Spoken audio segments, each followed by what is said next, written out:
So a couple of weeks ago, I come across this news item that yet another mass killing, another killing spree has occurred in the United States.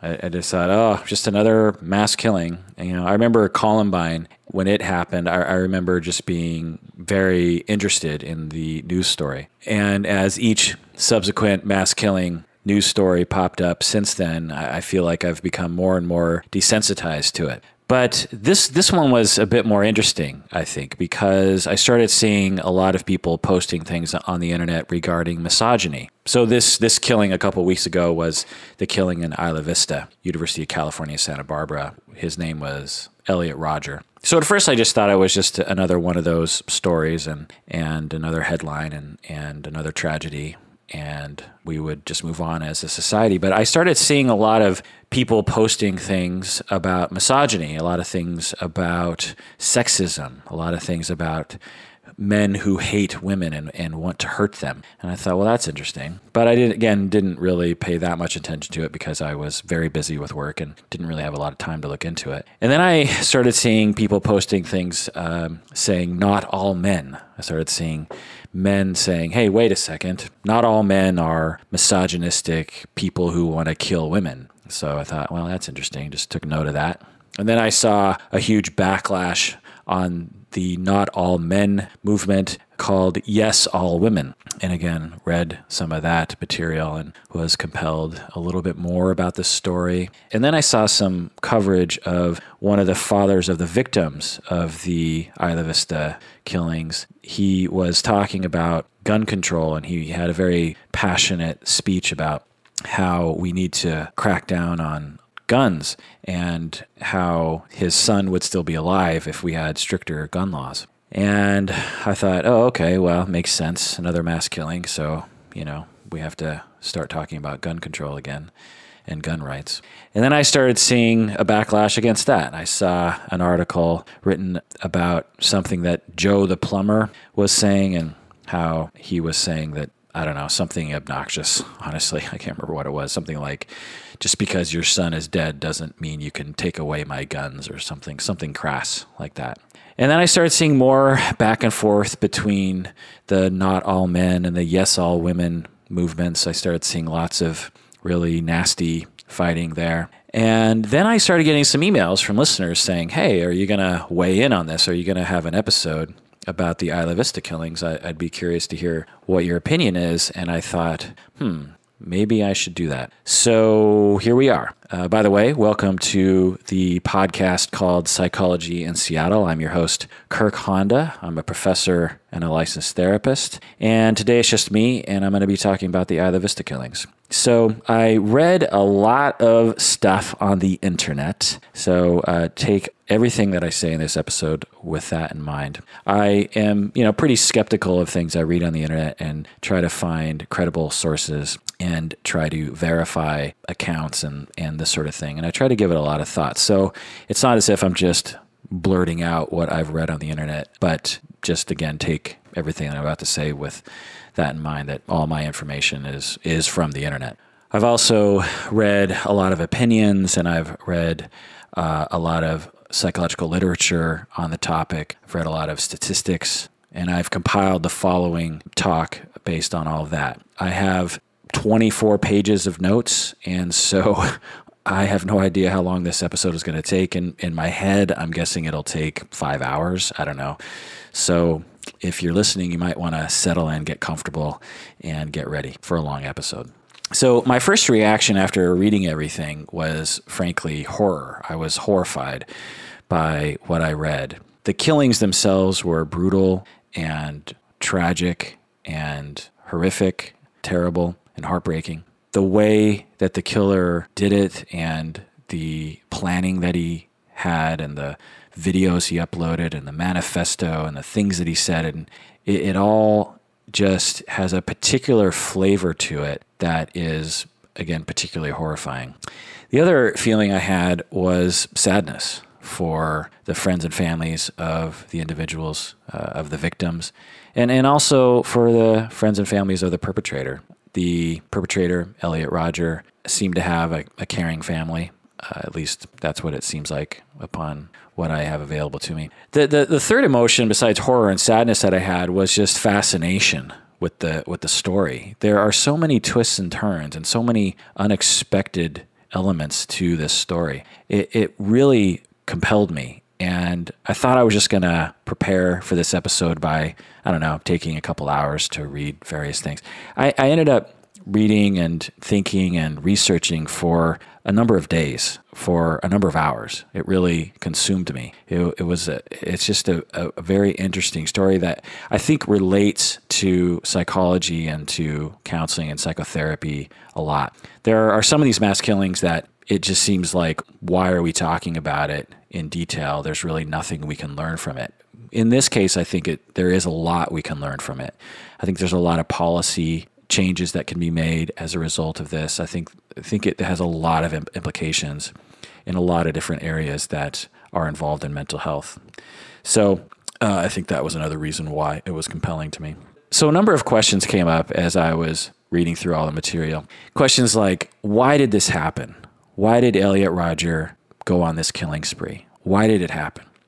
Another question I had as I was reading was, who is this guy? Who is Elliot Rodger? What made him tick? Other questions were, who were the victims? Who were the people that died? You know, at first glance, the story seemed to be that we had a young white male, privileged, who decided to kill women because they were not having sex with him. That was the main headline, you know. Jilted white male kills women in retribution. And as you'll see, the story is much more complex than that. So other questions that I had were, what are the parents' responsibility in this? Was it their fault? Can they be blamed? What was Elliot's childhood like? This sort of thing. Another question that's been floating around in the media is it the police's fault? Is it, I don't know if you say police's, is it the fault of the police? Is it the fault of the legal system? Who's to blame? Is it the mental health system's fault? Is it the mental health professionals' fault? Is it society's fault? Is it due to misogyny? Is it due to sexism? Is it due to social pressure to be cool? Was he bullied? Was he traumatized? Was it due to racism? And why isn't there much talk about racism? And should we be talking about racism? Again, why did this happen? Why did this happen? Why do things like this happen? Are they happening more frequently? And how can we prevent them from happening again? So these are all questions that were running through my mind. And I think that at the end of this talk, you might be able to have some answers for that. So let's start with some of the facts. What happened? And I decided to kind of go way back. So I want to start from the beginning and start with Elliot Rodger's childhood. And again, all this information was pulled from a number of sources on the internet. So I'm not quite sure if it's correct, but there was a lot of confirmation on the things that I have here. First off, his father his current age is around 49. He's a British man. They didn't say whether he was English or Scottish, just British. He is a British filmmaker and photographer. He actually was the assistant director on the Hunger Games, which is what a lot of articles were pointing to, which is, you know, sort of interesting. Peter Rodger, Elliot Rodger's father, appears to be Caucasian, but I couldn't find any information on that. He looks Caucasian, but who knows? Peter Rodger's career was in directing commercials. And upon the September 11 terrorist attacks, he decided to make a documentary, and he visited 23 countries over the span of 2.5 years and asked a lot of people, including some famous people, what is God? And the documentary is called Oh My God. Incidentally, Elliot Rodger wrote, and later this writing was found, he wrote of his father, he said, "If only my failure of a father had made better decisions with his directing career instead of wasting his money on that stupid documentary." So again, those are the words of Elliot Rodger. He's talking about his father, and he's saying, if only my failure of a father had made better decisions with his directing career instead of wasting his money on that stupid documentary. So apparently the documentary didn't make very much money. And it was seen as somewhat of a financial failure on the father's part. And Elliot Rodger was shameful about that. So Elliot's mother, she's older than the father. She's 53 years old. And this is interesting, which I didn't realize at first, and how could I? But her Elliot's mother is Malaysian. She was born in Malaysia. Her name is Ong Ling Chin. She might have been of Chinese heritage who was born in Malaysia, but I couldn't find much information on that. Most sources said she was Malaysian, but some sources said she was Chinese Malaysian. But I wouldn't put it past some people on the internet having the inability to differentiate between Chinese and Malaysian people, which is absolutely idiotic. But I do know she was born in Malaysia, and her name is Malaysian, so take that for what it's worth. Well, she was a nurse in Malaysia, and she moved to London, where she got a job as a nurse on film sets. And she became friends with people in the movie industry, including Steven Spielberg and George Lucas, who, according to Elliot, even dated his mother for a while. So Elliot had written that George Lucas dated his mom. So Elliot's parents, Peter and Ong Ling Chin, had two children. Elliot was the oldest, and they had a daughter, Georgia. So these two children are of mixed race, being Malaysian and Caucasian British. So when Elliot was 5, they moved to the United States. They moved to Los Angeles to work in the film industry. And 2 years later, the parents divorced when Elliot was 8. Peter remarried a woman that has a name that I can't pronounce. And apparently she's a French actress of Moroccan origin. So it's quite a multicultural family that Elliot comes from. Elliot reportedly never liked his stepmother, and in his final days planned to actually kill her. So in conclusion, Elliot was a British-born, half Malaysian, half white young man living in California at the time of the killings. And he had a French stepmother of Moroccan origin.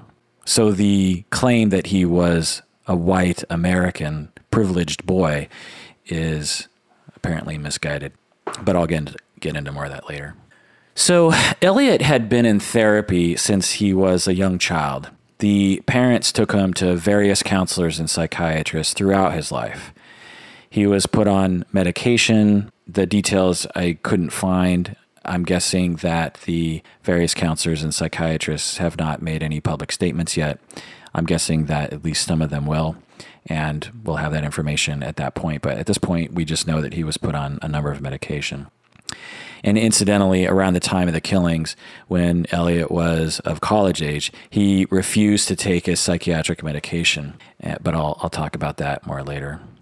I was trying to figure out why the parents would have had him in and out of seeing counselors and therapists and psychiatrists and psychologists as a child. I was trying to figure out what the presenting problems were.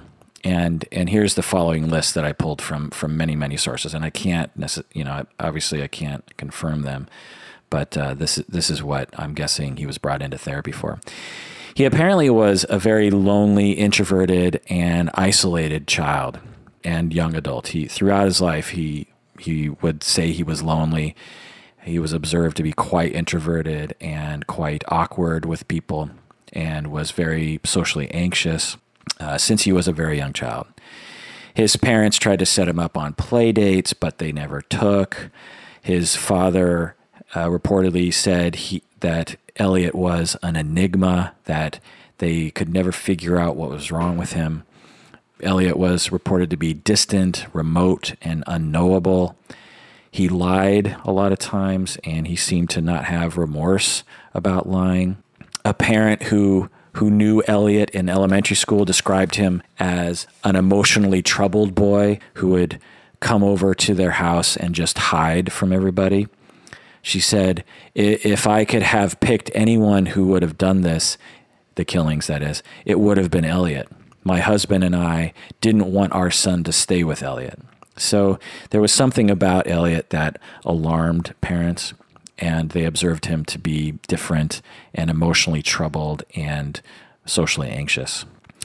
So his parents moved him around from school to school, and this is a typical thing that parents will do with children like this. Incidentally, I've worked with clients like this before. It's not very often, but I've worked with people like this before. And what often will happen is the child will have difficulties with teachers and with peers. And as a solution, parents will move them from school to school because it's easier to just start over instead of trying to repair any of the relationships at the current school. So I see a similar pattern here, where he went to a number of different high schools, for instance. He claimed that he was being bullied, and so that prompted many of the moves from school to school. When he was a sophomore in high school, a school administrator said that he, Elliot, suffered a panic attack. He just stood immobilized in the hallway, and a teacher went outside to get his mother, who was waiting in the car, and the mother had to come in to get Elliot to snap out of his immobilized panic attack. So it's a bit of an interesting presentation there. And incidentally, after that panic attack, he never returned to that school. His parents moved him to a new school. His parents said that as a teen, he was a loner who would never leave his room. His family suspected he was somewhere on the autism spectrum. There's some account of him being diagnosed with highly functional Asperger's syndrome as a child, but more details are needed. There's some debate as to whether or not that diagnosis was actually given by a professional or if the mother was just throwing it out there during the divorce. And incidentally, the label of mild autism or highly functional Asperger's syndrome is often applied to people like this. And also, I could say that many within my field find these diagnoses to be problematic and difficult to substantiate.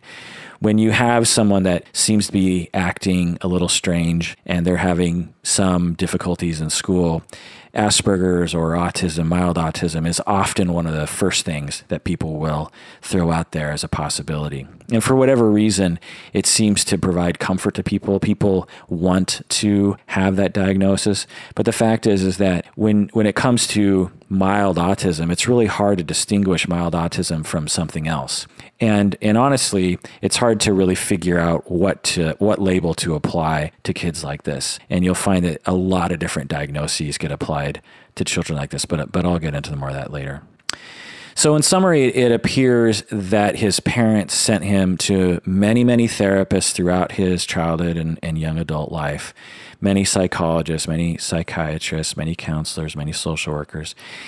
And it looks like they were trying to address his difficulty with making friends, his difficulty socializing, his depression, his low self-esteem, perhaps his lying behaviors, although I'm not quite sure on that one. Perhaps his defiance at home. Maybe he was being defiant. I think there was some account of him being defiant, not putting his video games down, not doing his homework, that kind of stuff. He clearly had anxiety that he was probably being treated for, and he might have been treated for possible aggression as well as a child, although there's some evidence that he wasn't aggressive until much later in his life. But at the very least, there were a lot of concerns about him since he was a young child. And so again, this really was a different story than what I had initially been reading about it.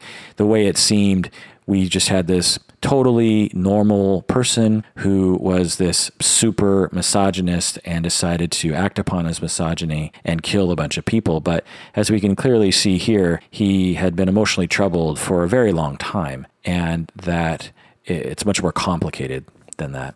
So moving on to specifically in high school, again, as I said earlier, Elliot attended a number of high schools, and some of them were private.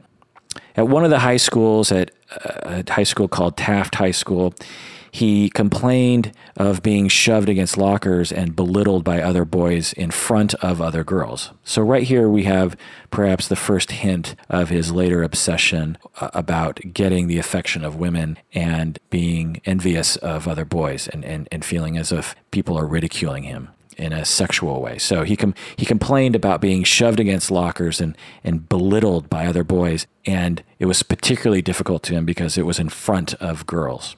And apparently some people mocked him for his small stature. He was, by his account, 5'9" and 135 pounds. Personally, I wouldn't call a 5'9" person small.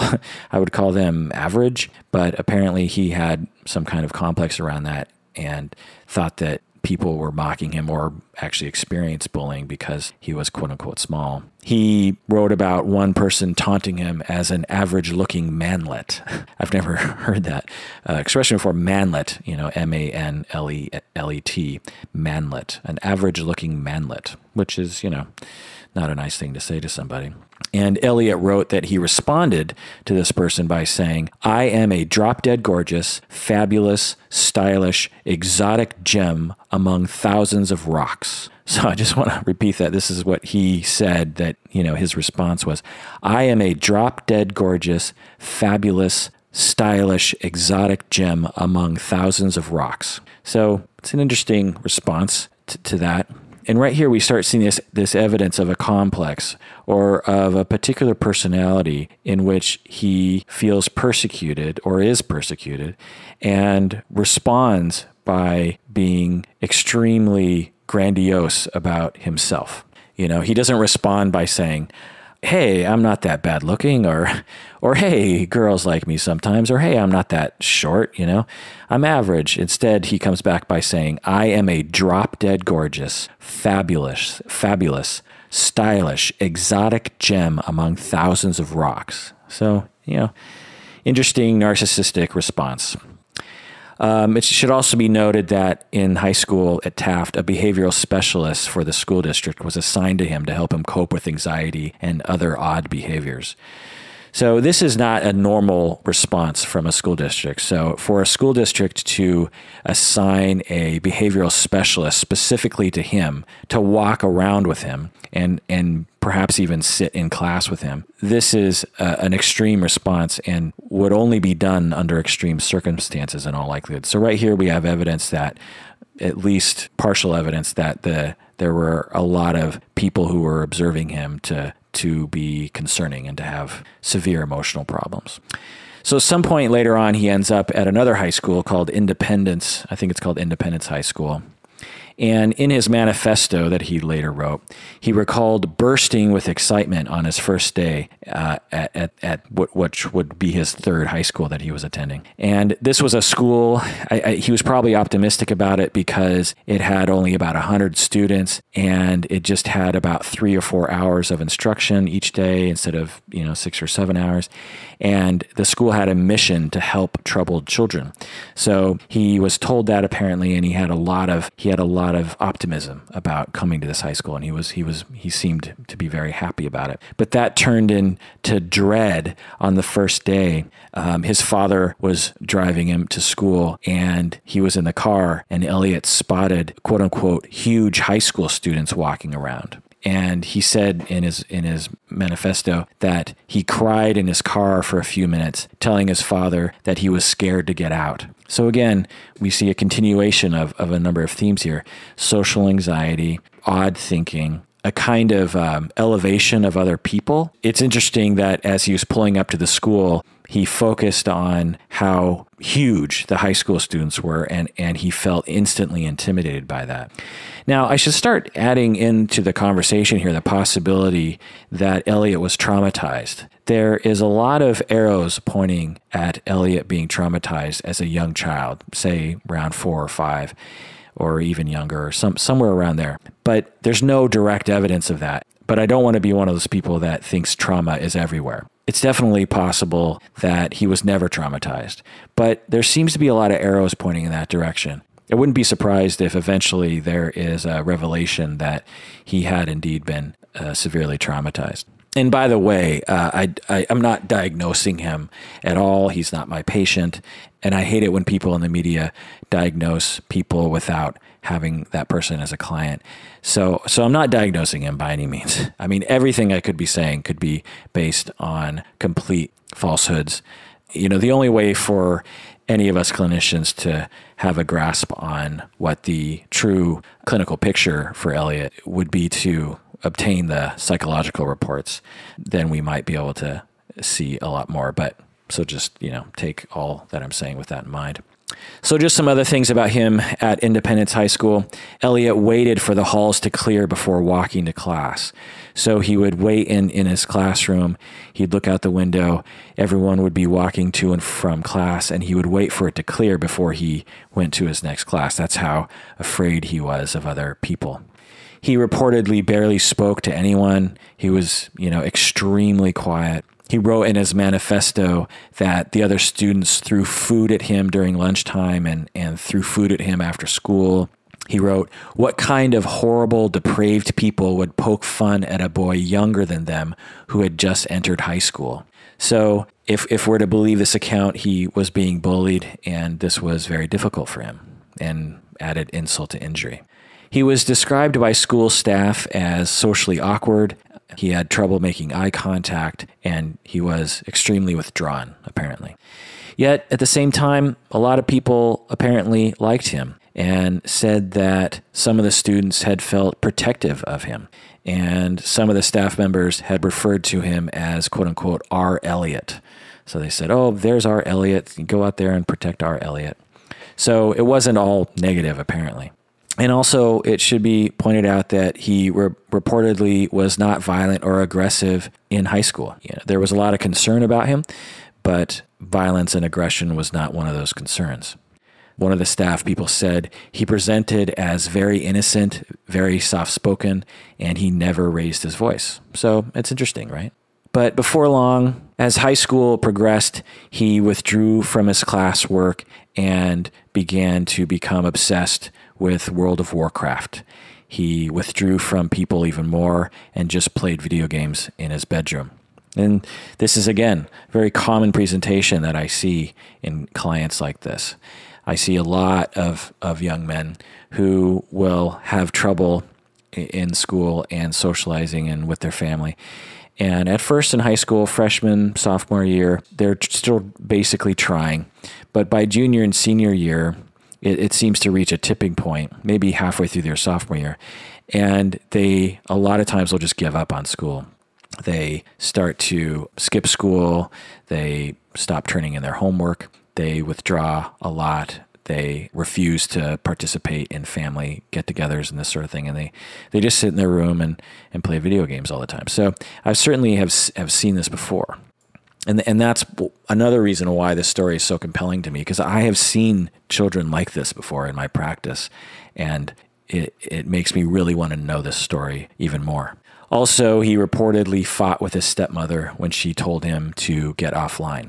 So his stepmother was really trying to get him to do his homework and get away from the computer, and he and her would fight a lot about that. And again, very typical story that I hear in my practice. All right, so now let's go on to when he entered college. It is now 2010. He has graduated from high school and headed to Pierce College, which was one of a series of colleges he attended before attending University of California, Santa Barbara in Isla Vista, where the killings took place. So again, as with high school, he jumped around from different college to different college, and he eventually dropped out of all his classes at the beginning of 2012. So according to my rough calculation here, that's just a year and a half of college and probably not a lot of credits completed due to switching schools and whatnot. So reportedly during this time, the parents worried if he would ever be able to function on his own, since he wasn't doing well in school and he wasn't socializing. And I don't know if he was even working. I don't know, but the parents were really worried about him being able to function. So during this time, as with the rest of his life, he was being prescribed psychotropic medication. He declined to take them in college. As he got older, he became more and more defiant with regards to the mental health care. As with the rest of his life, he continued seeing several therapists and psychiatrists in college, but reportedly after Elliot turned 18, he started rejecting the mental health care that his parents were providing him. While I'm on the topic of medication, based on the accounts I found, I'm guessing he was prescribed various medication throughout his life. For example, Elliot was taking Xanax in the days before the mass shooting, which is an acute anti-anxiety med, or in other words, a fast onset, short acting anxiolytic, or benzodiazepine, or in other words, benzo. So usually people call them benzos for short. Things like Valium, this sort of thing, are other benzos. So essentially you take it and it's supposed to instantly take away your anxiety. Essentially, it's like making you drunk to some extent very quickly. Xanax is a common medication for anxiety, so this appears to be a sound prescription for him, given that he suffered from severe anxiety from an early age. It should be noted, though, that the possible side effects of Xanax include disinhibition or lack of inhibiting one's behavior. It's associated with suicidality at times in rare cases. It's associated with aggression. Again, Xanax can, in some rare cases, can actually increase one's aggression or rage. It can increase mania. However, these are, again, rare side effects in people, but they are eerily coincidental, right? It'd be an interesting thing to investigate whether or not Xanax may have played a role in the spree killing that he did. I would guess not, given that he had been planning it for a long time, which I'll get into in a bit, but it is interesting. Elliot's parents told law enforcement that he had been taking Xanax in the days before the murders, and the parents feared that he could have been abusing the anti-anxiety medication. So just another tidbit there. Also during college, he reportedly became increasingly isolated. As if he wasn't isolated enough in high school, he became even more isolated. And he complained to others that he couldn't make friends, but people reportedly said they tried to make friends with him and he would rebuff their attempts. Also, his writings and internet videos became increasingly bitter. He seemed to become more and more angry. He apparently began to resent the students in the tight-knit Isla Vista community. So apparently Isla Vista is a very small town of about 23,000 residents, and about half of the people that live in the town attend University of California, Santa Barbara, and apparently he became to resent that tight-knit community. He also showed that he viewed himself narcissistically as God's gift to women. He thought of himself as a catch, and he hated attractive women whom he believed had been spurning him. He also started expressing his hatred toward men who had success with women. This was a pretty major theme throughout his time in college and eventually culminating in the killings. During this time in college, his life appeared to be conducted entirely online. He, again, stopped attending school. He stopped going to therapy, and he appears to just have been staying in his apartment playing World of Warcraft. He also went online to online forums and would communicate a lot. For instance, one of the sites he went to is called PUA Hate. PUA Hate. It's an online forum where participants rant against pickup artists who have more success with women. So PUA Hate is pickup artist hate. So again, it's the hatred of pickup artists. And the community of pickup artists, it's actually a community. It's actually kind of a movement among men that are trying to pick up women. And if anyone saw the TV show that Mystery, he was on this, there's this guy that named himself Mystery. There's this whole community. It's very interesting. I actually would love to do an episode on the pickup artist community because I find it to be a fascinating topic. I had a client who was very much into this community, and so we had a lot of talks about it, and so I have a lot of opinions about it.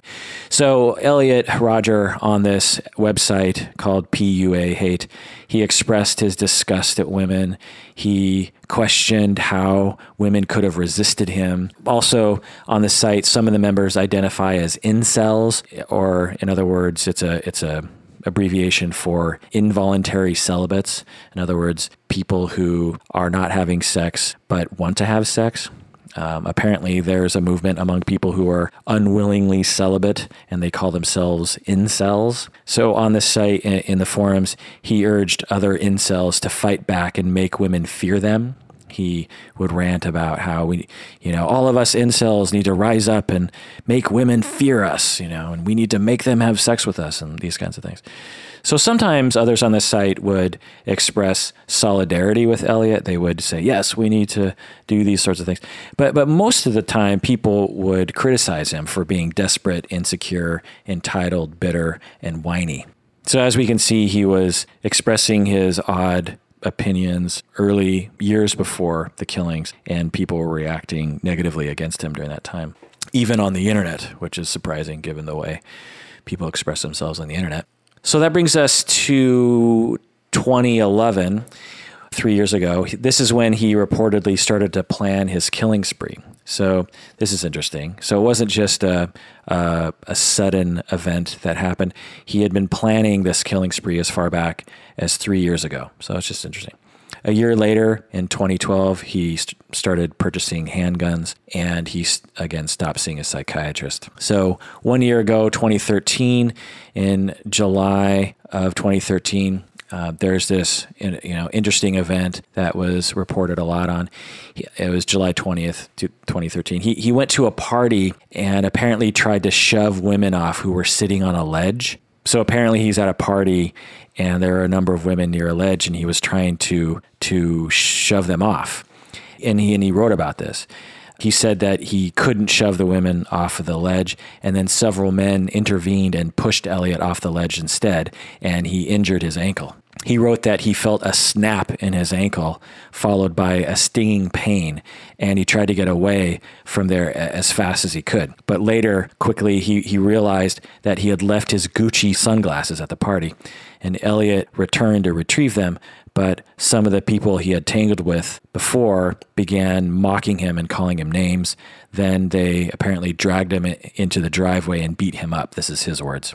When he got home later that night, one of Elliot's neighbors stated that he saw Rodger come home crying, and said that Elliot claimed that he was going to kill the men who attacked him and then commit suicide.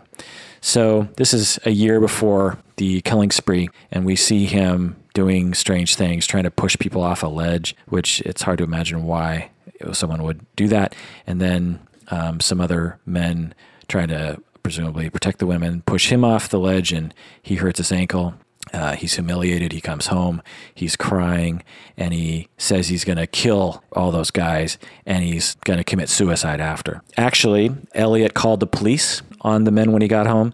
He wanted to report the men to the police, and he told investigating officers that he had been assaulted, but the police officers apparently determined that he, Elliot himself, might have been the aggressor, and the police decided not to press charges as a result. He later stated in his manifesto that this incident was the final trigger for his planning of the killing spree. So at this point, he hatched his plan for what he called a slaughter and began buying handguns. So apparently he had this idea of a killing spree as far back as 2011, but it wasn't until July 20th, 2013 that he started to make his plans more aggressively. So over time, he bought 3 guns and a lot of ammo. He made these purchases legally. He abided by California's background check system and waiting periods. Despite having been previously interviewed by police after trying to shove women off a ledge at a party, under California law, there was nothing that could have prevented him from making these gun purchases. So, it might seem strange to some people that someone with his background would be able to buy guns, but that sort of behavior doesn't preclude someone from buying a gun legally. So that brings us to the present year, 2014. There was an event that happened on January 15th. Elliot called the police and accused his roommate, Chang Hwan Hong, of stealing his candles. So this is a Taiwanese national who was in California, and apparently he was one of Elliot's roommates. Elliot lived with a couple guys from Taiwan, and he apparently accused one of his roommates of stealing his candles, which is an interesting charge. So Hong was arrested, actually, by the police, and charged with a petty theft infraction. He apparently pled guilty to the charge and had to pay some fee or give the candles back. I don't know. But this is just a bizarre story. Here we have Elliot, with this interesting history, and he's accusing his roommate of stealing his candles and actually calls the police on him. Instead of trying to work it out with Hong, he actually calls the police on his roommate for stealing his candles. And another weird thing is that they stayed roommates after that. I'm just thinking, if one of my roommates accused me of stealing his candles and someone was like Elliot, I would imagine I would try not to live with that person anymore. But I don't know the circumstances. There's not a lot of details about this. But Unfortunately, Hong would later become one of Elliot's initial stabbing victims, but I'll get into more of that later. So it's just another bizarre element to the story. I don't know what to make of it. All right, that brings us up to April 30th, 2014. So this is just a month prior to the killings. And this is the infamous police visit to his apartment. So again, this is an infamous event in the media and will likely be the cause for many lawsuits by the victims' families. I predict that the victims will sue the police department and successfully sue them for a lot of money because it appears the police might have neglected their duties. And I'll go into the details and you be the judge of that. So again, this is a month before the killings, and Elliot had been uploading several videos that were becoming increasingly more concerning to people. And his parents were viewing all these videos because Elliot has a YouTube channel, and so they would check in on him, and his videos became quite concerning. And so they called his therapist. They said, look, Elliot's been posting these concerning videos on YouTube. So the therapist watches the videos and determines that they are indeed very concerning. And she calls the local community mental health center crisis team in Santa Barbara. And the crisis team ends up calling the police. So again, we have the family watching the videos, the family calls the therapist calls the crisis team, and the crisis team calls the police. And I just have to say, as a clinician myself, this is a pretty unusual event. I've had a lot of clients and a lot of parents and a lot of people present a lot of behavior that many might think is quite concerning, but really there's a pretty high threshold for a therapist calling the authorities. Therapists really have to believe that something is imminent, that someone is going to die soon. It can't just be like subtle threats of suicide or subtle threats of aggression. It has to be something that the therapist believes something's going to happen now, and if we don't act now, something's going to happen. So the police are called, and 6 different police officers go to Elliot's apartment. 4 different sheriff's deputies and a university police officer, along with what they're calling a dispatcher in training, which I'm not sure if that's a police officer or some other sort of staff person. But anyway, there's 6 different people. Apparently, typically in a check the welfare call or a welfare check call is what they're calling it. Only 2 deputies would respond. But however, in this case, deputies who were not assigned to the call, but were familiar with Elliot as a victim in the January 2014 petty theft case, also decided to respond for some unknown reason. So again, we have normally just 2 officers would come, but since the police were already aware of Elliot, they decided to double up and then triple up. So they had 6 different people. And again, just to put this in context, police officers around the country get calls like this all the time. They're pretty routine. And I would imagine that most of them are innocuous, meaning that the police end up not hauling someone away.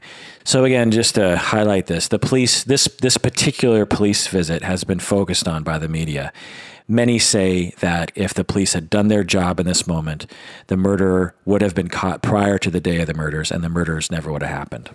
So when the police arrived at Elliot's address, they contacted him outside his residence. He came out of his residence and they talked with him outside of his door. And apparently they found him to be, quote unquote, shy, timid, and polite. When questioned by the police about the disturbing YouTube videos, Elliot told him he was having trouble fitting in socially and the videos were merely a way of expressing himself.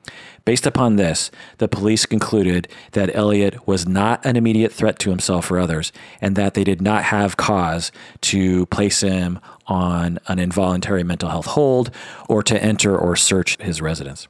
Again, the deputies determined he did not meet criteria for an involuntary detention. Therefore, they did not view the videos or conduct a weapons check. A sheriff's deputy on scene called Elliot's mother and briefed her on the situation. He then passed the phone to Elliot so he could speak to his mother directly. During the conversation with his mother, Elliot told her he was fine and he would call her later. Before leaving, the police officers gave Elliot information on several local services he could contact if he needed help. So the deputy's contact with Elliot lasted approximately a total of 10 minutes. Apparently, the sheriff's office has determined that the deputies who responded handled the call in a professional manner consistent with state law and department policy. However, many others disagree with this. The police administration spokesman is saying that the purpose of a wellness check is to see whether someone is physically okay and has come to no harm. However, many experts say that this is not true, that a wellness check is not simply to see if someone is physically okay. They say a wellness check is a check on whether or not someone is going to harm someone, which is a quite different evaluation, right? So apparently a wellness check is performed when a mental health professional's concern about a patient is so severe that he or she decides it is an emergency and that the person should be evaluated by a psychiatrist right away. So this is quite different than just checking on him to see if he's okay. So again, this is why people are having a lot of issue with this, because the police just walked up, knocked on his door. Elliot comes out. They have a short conversation. He doesn't seem to be a quote unquote raving lunatic, and they just go home. But what would have happened if they would have viewed the videos? Because they didn't look at the videos. I mean, that was the reason why they were there, was because he had posted these concerning videos. So they probably should have looked at the videos. They probably should have called the parents and the therapist. They could have called, the police could have called them and said, so what were you worried about? I mean, they get this call and they just show up and they ask Elliot, is everything okay? And Elliot says, yeah, I'm fine. And then they go home without investigating at all. And they also should have looked around his apartment. According to Elliot's own writings, if they had searched his place, they would have discovered his weapons and other elements of his plans for the quote unquote day of retribution. So Elliot wrote in his manifesto that he really got away with something, and that the police never entered his apartment and searched his place. So in conclusion, I'll just say from my experience, this is what typically happens in situations like this. Our system is such that it makes it very difficult to get people involuntarily committed. And even if they are committed, it's only for 72 hours. But I'll talk more about that later. So somewhere around this point, in the month prior to the killings, he wrote his famous manifesto, and it's titled My Twisted World, The Story of Elliot Rodger. It's about 107,000 words, which is about the size of a fiction novel. It's 137 pages. You can read it online if you want. The night of the murders, he emailed this manifesto to a dozen people, including his therapist, his parents, some of his family members, his former school teachers, and his childhood friends. He emailed it just before, or in the middle of killing people, actually.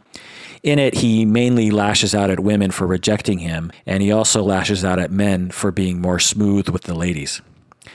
He also outlined his entire life. He called out everyone he hated. He detailed his plan to kill as many people as possible on his quote-unquote day of retribution, which he had been planning for at least 3 years. He wrote, I will attack the very girls who represent everything I hate in the female gender, the hottest sorority of UCSB, which was Alpha Phi, which is a sorority my sister was at. Not at that college, but at UW. But anyway, Elliot also wrote, on the day before the day of retribution, I will start the first phase of my vengeance, silently killing as many people as I can around Isla Vista by luring them into my apartment through some form of trickery. So this is a kind of a bizarre statement. So he says on the day before the day of retribution, he's going to lure people into his apartment through trickery, and he's going to kill them, as many people as he can. He also recounts meetings he had in the manifesto. He recounts meetings with everyone he had ever met, including a life coach named Tony and the psychiatrist who prescribed him the antipsychotic medication. He also wrote about an incident in which he heard about an African-American classmate brag about losing his virginity at age 13. So Elliot is listening to a peer talk about losing his virginity at age 13. And he wrote, how could an inferior, ugly black boy get a white girl and not me? I am beautiful and I am half white myself. I am descended from British aristocracy. He is descended from slaves. So here we start seeing elements of racism, which is another theme in his writing and in his actions, which is, again, another fascinating element of these killings. So again, he says, how could an inferior, ugly black boy get a white girl and not me? I am beautiful and I am half white myself. I am descended from British aristocracy. He is descended from slaves. It's quite shocking. He also wrote of feeling tortured as he pined for quote-unquote young blondes, and of heading out to the mall to buy designer clothes that he thought would make him more appealing. At one point, he set out to become a millionaire. He planned a scheme to win the lottery, and he made several trips to Arizona where he spent hundreds of dollars trying to win the Powerball jackpot. It's another kind of bizarre element to this. He's determined to become, a millionaire, and his plan to do that is by buying lottery tickets. So, this is an indication potentially of mental illness, and so I'll get into more of that later. He also describes seeing two hot blonde girls, quote unquote, two hot blonde girls, waiting at a bus stop. He flashed them a smile, and they ignored him. And he wrote about this incident. In a rage, so this is him writing, in a rage, I made a U-turn, pulled up to their bus stop, and splashed my Starbucks latte all over them. I felt a feeling of spiteful satisfaction as I saw it stain their jeans. He has a way of putting things, it's not like, ranting and raving. He writes in a way that, he paints a good picture in a short amount of space, which is the sign of a good writer. So it was, in a rage, I made a U-turn, pulled up to their bus stop, and splashed my Starbucks latte all over them. I felt a feeling of spiteful satisfaction as I saw it stain their jeans. You can really picture that in your mind. He also wrote about seeing a quote-unquote flock of beautiful blonde girls playing kickball with fraternity jocks at a park. So he's, driving around town, and he sees some, boys and girls playing kickball, which is bizarre. Why are you playing kickball? You're not in the third grade. But anyway, he became rageful, drove, and this is all him writing. He said he became rageful. He drove to Kmart, purchased a water gun, filled it with orange juice, returned to the park, and screamed at them with rage as he sprayed them with his super soaker. This is him writing. So again, there's just a bizarre story. So, he sees people playing kickball, and he's jealous of them, and he becomes rageful. He goes to Kmart, buys a super soaker, fills it with orange juice, returns to the park, screams at them with rage, and sprays them with orange juice. I mean, I just can't imagine what that must have looked like to the people. This random guy pulls up and is so angry at them, and you're thinking, oh my God, he's going to kill us. He's got a gun, and he sprays them with orange juice. Now, to me, these stories seem very odd, I don't know about you. And they also seem possibly fictional. So it's possible that he could have been making these stories up. It's also possible that it could have been part of his delusion. It's hard to tell. I mean, they're right on the edge of that situation where you could almost see it happening, but you could also see it being a little bit too bizarre. So again, there are hints of psychosis here, but they're only hints. So as the day of the killing spree approached, there were signs that he was planning this day of retribution. He had been posting various videos around the internet that were getting increasingly more concerning to people. And someone on the internet responded to one of his videos and said, I'm not trying to be mean, but the creepy vibe you give off in those videos is likely the major reason that you can't get girls. So there are people that were responding to him. And Elliot responded to this comment by saying, my parents discovered the videos, so I temporarily took them down. They will be back up in a few days, along with more videos I've filmed. So it's just interesting that well before, days before or weeks before he ended up killing people, he was already seemingly decided that he was going to do it. But it's kind of hard to tell. So now we're up to the day just before the killings. It's May 22nd, 2014. This is 2 weeks ago. It's a Thursday. He started uploading a bunch of videos. In the videos, he's listening to music in his BMW and driving around on a sunny evening in Santa Barbara. It's a beautiful town, it looks like. He's videoing himself in sunglasses. He's just driving around, occasionally talking and striking poses. He's making kissy faces at the video camera. I find it interesting that in the videos, he's pretty much exclusively listening to 80s pop music, which is music from my childhood. Like he's listening to Whitney Houston, How Would I Know? He's also listening to Walking on Sunshine. He's listening to that Belinda Carlisle hit that she had. And he's also listening to George Michael, Father Figure. It's just a bizarre juxtaposition seeing him the day before he is doing the killings and just driving around town and occasionally talking to the video camera, and then this 80s music is in the background. You know, the more and more I think about it, I wonder if he was copycatting American Psycho the movie. There's actually a lot of American Psycho coincidences here.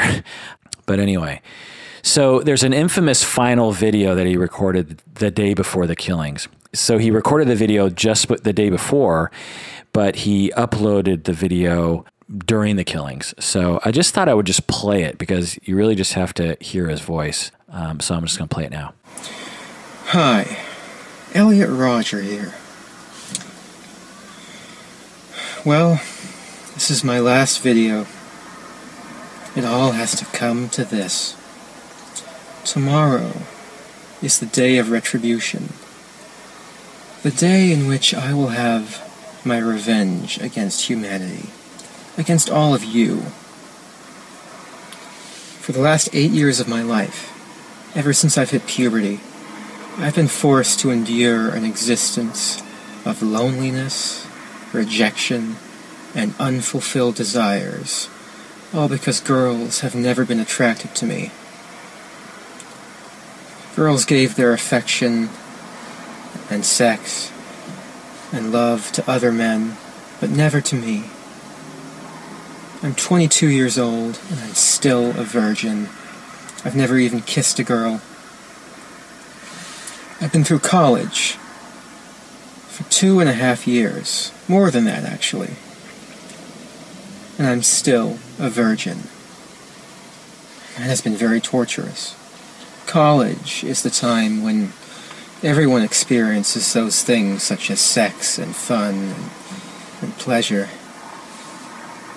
But in those years, I've had to rot in loneliness. It's not fair. You girls have never been attracted to me. I don't know why you girls aren't attracted to me, but I will punish you all for it.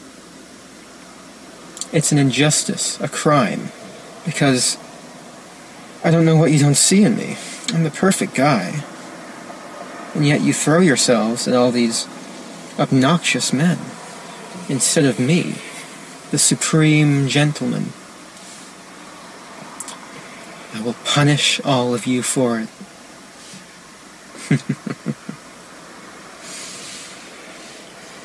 On the day of retribution, I am going to enter the hottest sorority house of UCSB. And I will slaughter every single spoiled, stuck-up, blonde slut I see inside there. All those girls that I've desired so much, they would have all rejected me and looked down upon me as an inferior man if I ever made a sexual advance towards them. While they throw themselves at these obnoxious brutes. I'll take great pleasure in slaughtering all of you. You will finally see that I am, in truth, the superior one, the true alpha male.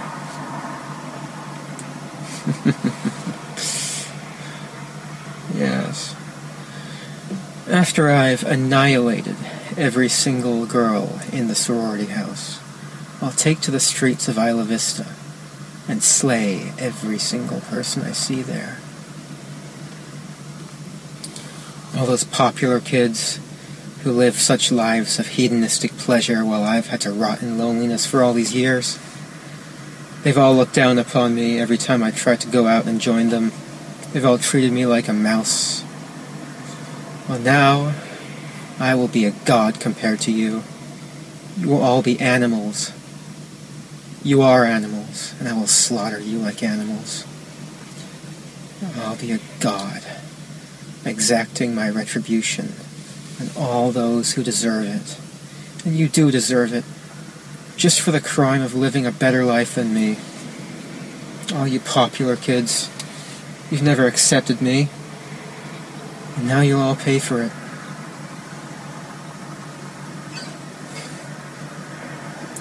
Girls, all I've ever wanted was to love you and to be loved by you. I've wanted a girlfriend. I've wanted sex. I've wanted love, affection, adoration. But you think I'm unworthy of it. That's a crime that can never be forgiven. If I can't have you, girls, I will destroy you.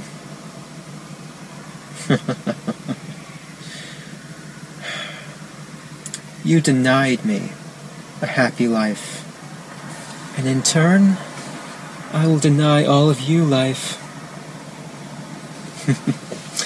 It's only fair. I hate all of you. Humanity is a disgusting, wretched, depraved species.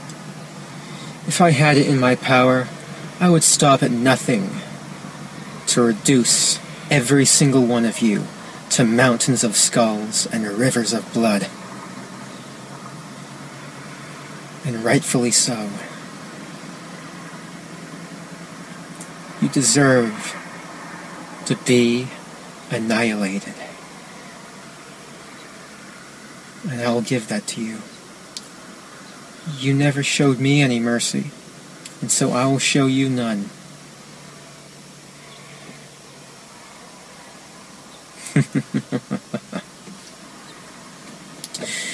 You forced me to suffer all my life, and now I'll make you all suffer. I've waited a long time for this. I'll give you exactly what you deserve, all of you. All you girls who rejected me and looked down upon me and, treated me like scum while you gave yourselves to other men. And all of you men for living a better life than me. All of you sexually active men. I hate you. I hate all of you. And I can't wait to give you exactly what you deserve. Utter annihilation. Pretty chilling, right? There are just so many different reactions to that. It's so chilling. I don't know. I can't even put into words my reaction to that. Watching him it's just so horrible. I mean, it's like he knows how to terrorize people. Yeah, I'm just speechless. So I'm going to take a little break, and I'm going to come back, continue. All right, I'm back. Now we're at the day of the killing. We're at the day of the killing spree. It's May 23rd, 2014. It's a Friday, which is a couple weeks ago. So at some point before the rampage, before the killing spree, he killed 3 victims in his residence. Apparently it was 2 roommates and 1 visitor. I think they were all Taiwanese nationals that were in the United States. He killed these 3 men by stabbing them. Their ages were 19, 20, and 20. And all 3 were UC Santa Barbara students. And again, one of them was the one that he pressed charges regarding stealing his candles. So apparently the 3 victims were repeatedly stabbed, possibly while sleeping. So I don't know if that means it happened the day before, or maybe it happened that, it's hard to tell. So again, remember, he was referring to luring people into his apartment and killing them the day before. So maybe this was a part of that. So then on Friday at night at about 8:30, he was seen by witnesses sitting in his car in the parking lot of his apartment building around 8:30, working on his laptop. So I think we could assume that he might be adding the final touches to his videos and to his manifesto, because at around 9:17 p.m., he uploaded the final video to YouTube. That video that I just played, he uploaded that to YouTube. And then a minute later, 9:18, he emailed the manifesto to several people, again, to about 12 people, his family, his therapist, his childhood friends, his childhood teachers, these people. He then He then drove around Isla Vista in his car. Less than, 8 minutes later, he ends up at the Alpha Phi sorority at UC Santa Barbara. He knocked on the door for a few minutes.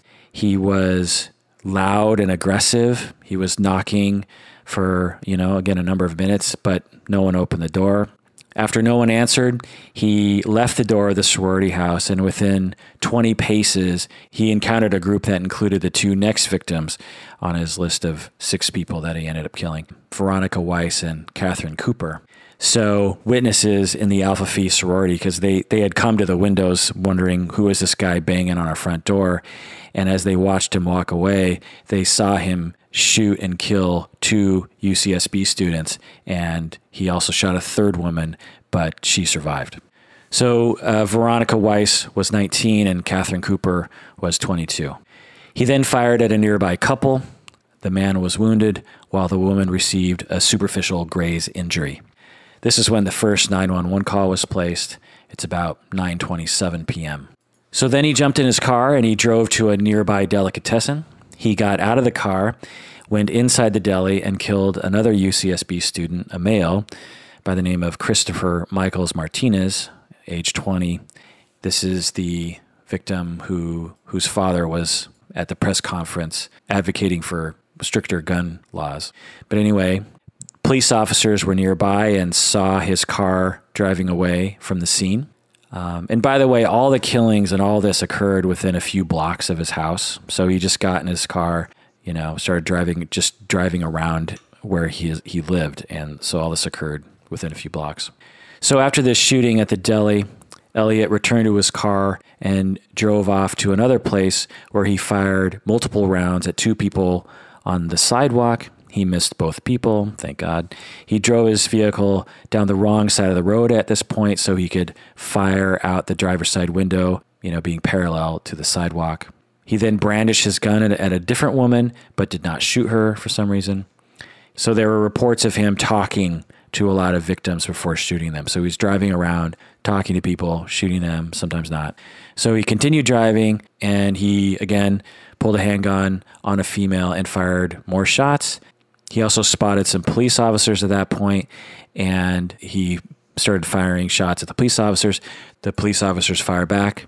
Elliot drove off. He sees someone on a bicycle, and he runs him over. He sees someone on a skateboard, and he runs him over. Not run him over, but, hit these people with his car.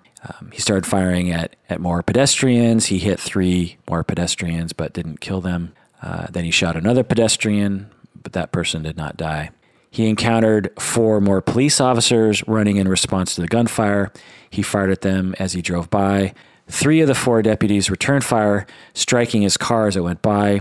Elliot was wounded by one of the shots in the left hip, so the bullet must have gone through the door and hit him in the hip, and Elliot drove off. He accelerated when he saw another person on a bicycle and hit that person with his car. The person on the bicycle flew up in the air and onto the car and smashed the windshield of the BMW. So if you see pictures of the car in its final moment, the windshield is completely bashed in. So this is now at 9:37. Elliot crashes his car into a parked vehicle.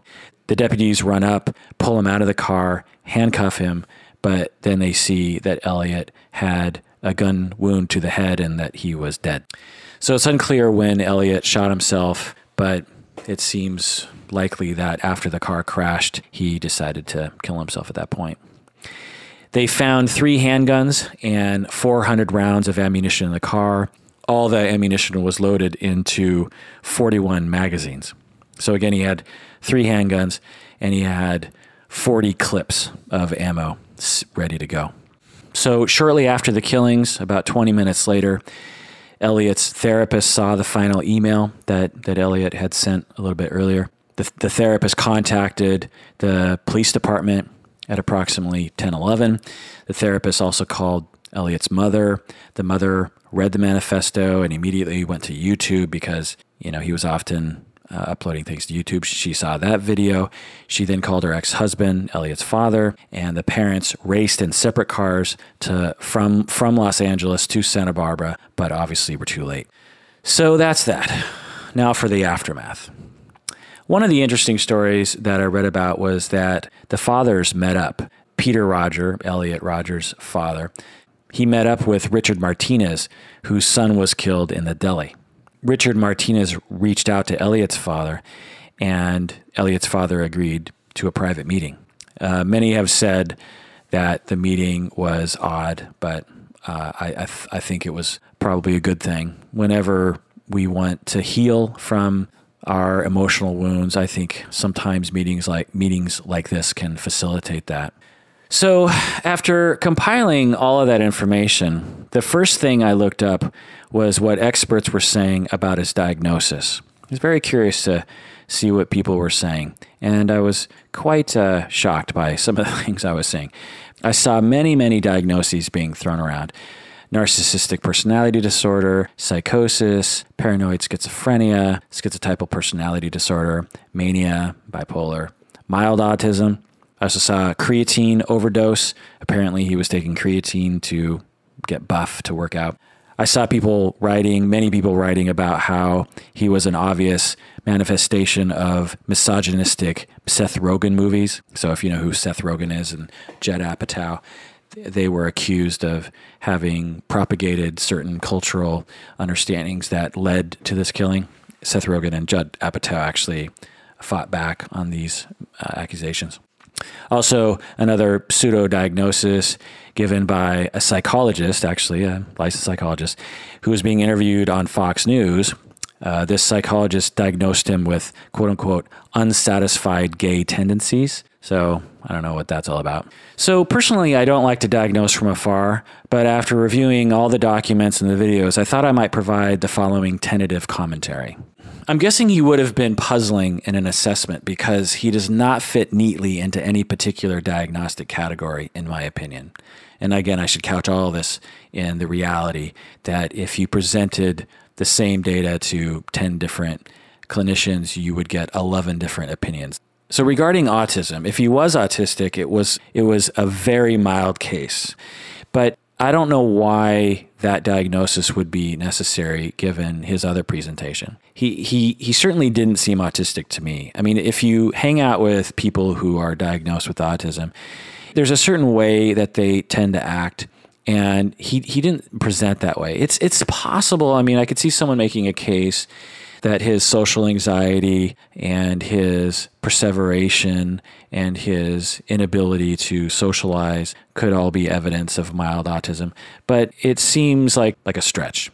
And plus, politically speaking, I think it's a little strange that society and some clinicians are so quick to apply very mild autism to people like this. I think it's, for whatever reason, it's more palatable to parents to imagine that their child is mildly autistic than some of the other possible diagnoses. I don't know what the deal is.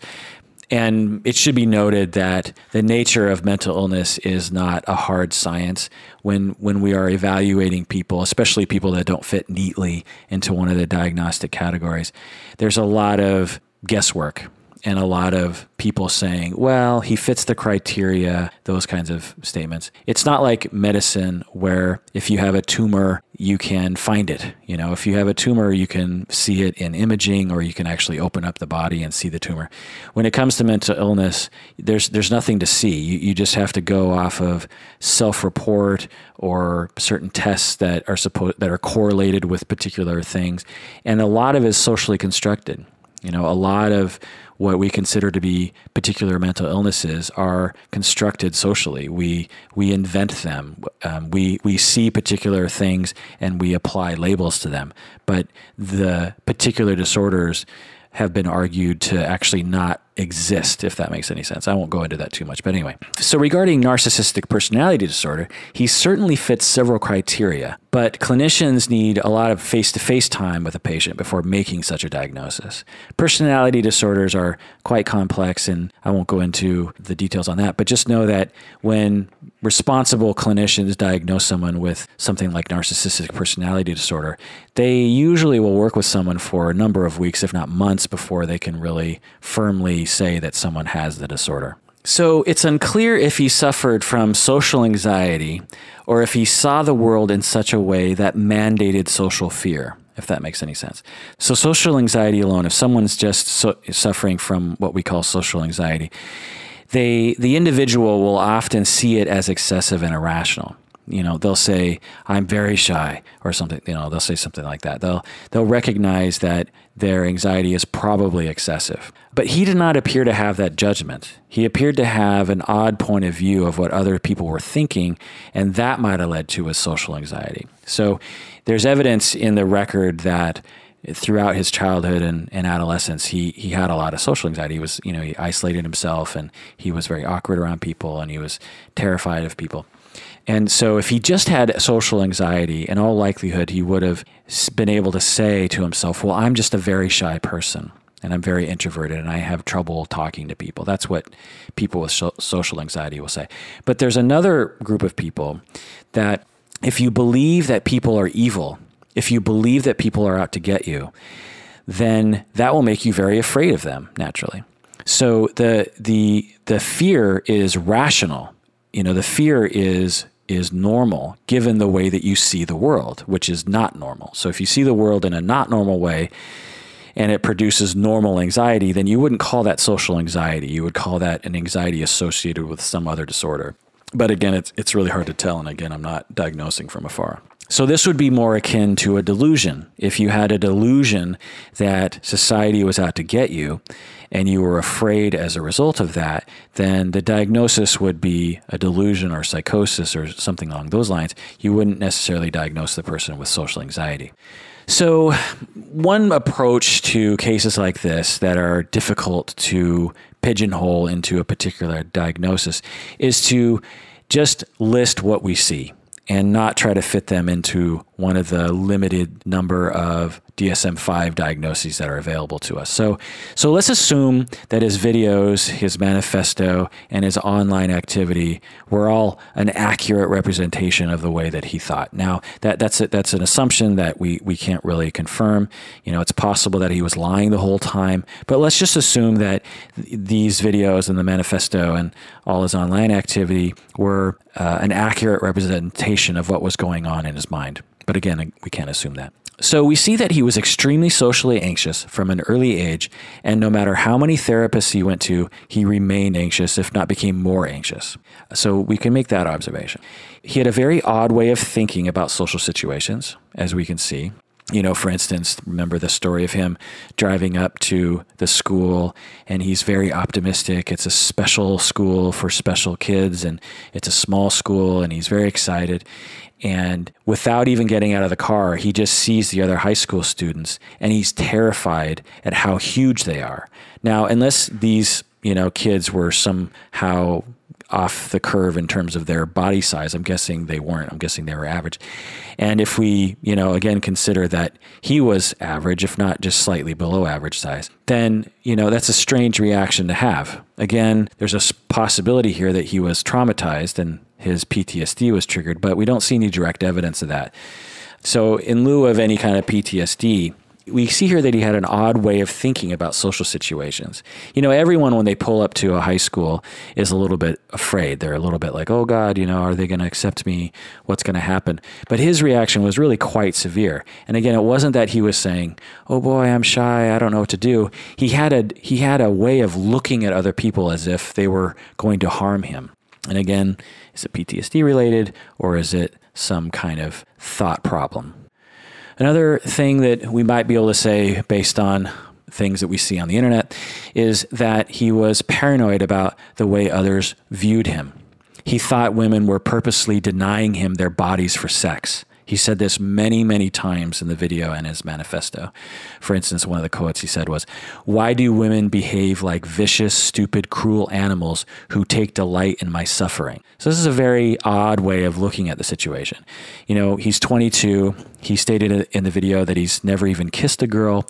And there are many different ways of looking at that. Again, most people in situations like that would just look like, well, I'm a loser, or girls don't like me, I'm not interesting. That's what you'll hear people say. But instead, he says, women are vicious, stupid, cruel animals who take delight in my suffering. So he really sees women as purposefully denying him sex and attention and taking delight in his suffering. That's a very odd way of looking at things, don't you think? So he had additional odd views about others, odd beliefs, and this is all indicative of schizotypal personality disorder. This is a very difficult disorder to describe. I've worked with people with schizotypal personality disorder. It's not a very easy diagnosis to talk about. And again, it's just a set of behaviors that we observe in people and then we label it. At this point in our neuroscience, we can't really say that it's something, that it's a medical condition. It's just we see a set of symptoms and we say, well, it kind of looks like this. And so that's what this is it kind of looks like schizotypal personality disorder. But again, it's a complicated disorder, requires a lot of observation. And, I'm not saying he had that because, again, I can't diagnose him, but the things that he's presenting seem to point in that direction. People with schizotypal personality disorder will think very odd thoughts about other people that result in them being almost paranoid about what other people think about them socially. The way that I like to describe it is that it's in the direction of psychosis. It's like a mild delusion that other people hate them and other people think that they are ridiculous in some way. And what happens as a result is the individual is extremely socially anxious, which we might see in this case of Elliot. If a shy person walks into a therapist's office and says, boy, I have a really hard time socializing with people. I have no friends, and I've always had difficulty talking to people. Well, after a few sessions, the therapist says, well, let's look at some of your assumptions here, Why do you suppose it's so hard to, make friends? And the client might say, well, I'm a very uninteresting person. I have nothing to say. And the therapist will say something like, well, tell me about yourself, tell me. The client tells the therapist about, their life, and the therapist says, actually, you seem like an interesting average person and could have things to say at a party. It's just that you think you don't have anything to say, and so you choose to believe that, and that leads to you having social anxiety. And the person might say, well, maybe you're right. Maybe I do have something to say. So that's in a nutshell the way that social anxiety will present in someone's office. It has some malleability to it. There's some flexibility. The client might be extremely anxious, but is willing to listen to counter arguments to their assumptions about what is happening. And they can become convinced, especially through practice socially with other people, they can become convinced that a lot of their assumptions are in fact inaccurate and that their social anxiety was based on a lot of irrational cognitions. But what makes it a personality disorder is that they are not easily convinced. In fact, they might not ever be convinced. It's just the way that they see the world. And no matter how much you point out that their ideas about other people are potentially irrational, they will not believe you. It's just how they see the world. It's so entrenched in their personality, they cannot be convinced otherwise. And so as a result, they are very difficult to treat and have a really hard time helping themselves because they are totally convinced that other people are thinking evil thoughts about them. Now, if you talk to other people about schizotypal personality disorder, they'll describe it in a different way. This is the way I'm describing it, and I'm basing it on my own clinical observations. So, take it with a grain of salt. But Elliot Rodger seems to exhibit some of that. It's hard to say. He's not a quintessential case in my opinion, but it seems to fit to some extent. So in addition to him being socially anxious and potentially schizotypal, he was also very narcissistic and entitled. Again, if we're going to take his manifesto and his video as an accurate representation of how he thought, he presented a lot of narcissism and a lot of entitlement. I think anyone would agree with that. For instance, he wrote repeatedly about being destined for greatness. And he stated that, quote unquote, I am the ideal, magnificent gentleman. And you heard him say these sorts of things in the video that I played. So this is what we call in the business narcissistic and entitled. He also believed that he was the one who needed to impart justice on the world. So this is another element to his personality. He thought of himself as the one person that needed to make things right. And he was going to do that by harming others and killing them. So another element to his personality that we see in the videos and the manifesto, again, if we're going to take it as accurate, is that he lacked empathy.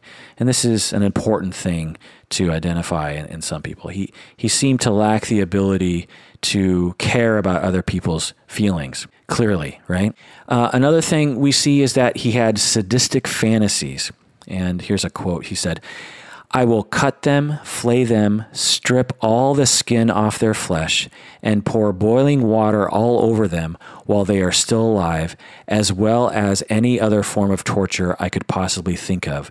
When they are dead, I will behead them and keep their heads in a bag." End quote. So these are pretty detailed. You know, some people will say, "I want to kill that guy. I want to kill him." It's another thing to say, "I want to cut them, flay them, strip their skin off their flesh, pour boiling water all over them while they're still alive," and da da da da. You know, these are very detailed fantasies and visions, and they're sadistic. And so it's just another part of his personality is that he had sadistic fantasies. Again, this is potentially indicative of PTSD. Some people with PTSD will have these kinds of thoughts about people. It's a way of protecting the self from the trauma that they experience. So again, I would still hold out for a potential story that will emerge that he suffered some form of horrific trauma as a child, but there's no direct evidence of that.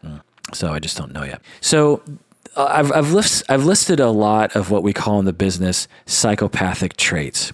So psychopathy is an area of personality disorders that is actually not in the DSM. The symptoms include narcissism, the lack of empathy, and the presence of sadism. So these are all psychopathic traits. He was also grandiose, right? He was very grandiose about who he was. He saw himself as a god. He saw himself as bigger and better than everyone else. And here's another quote from him. He says, "Humanity has never accepted me among them, and now I know why. I am more than human. I am superior to them all. I am Elliot Rodger, magnificent, glorious, supreme, eminent, divine. I am the closest thing there is to a living God." And he goes on, "Everyone will fear me as the powerful God I am." So it's, you know, he's not really beating around the bush here. This is quite grandiose. Seeing yourself as a god and superior to all other human beings is a grandiosity, right? And this is indicative of some people with psychopathy. It could be indicative of someone who's schizotypal, and it could be also indicative of someone who's manic, someone who is bipolar and experiencing mania. The quintessential presentation is someone who is in the throes of a manic episode. So in summary, even though, again, I dislike diagnosing from afar, if we are to take his online presence as accurate, Elliot had features of psychopathy, schizotypal personality, sadism, narcissism, delusions of grandeur, severe envy of other people. He had evidence somewhat of mania, and he was somewhat paranoid. So those are what we can say. Does that fit into any one particular diagnosis? No. But sometimes I wonder, why do we need to fit everything into one of the DSM-5 diagnoses? Can't we just list the symptoms or list the things that we observe? Can't we just do that and just leave it at that? Sometimes it's easier and more accurate to talk about things like that.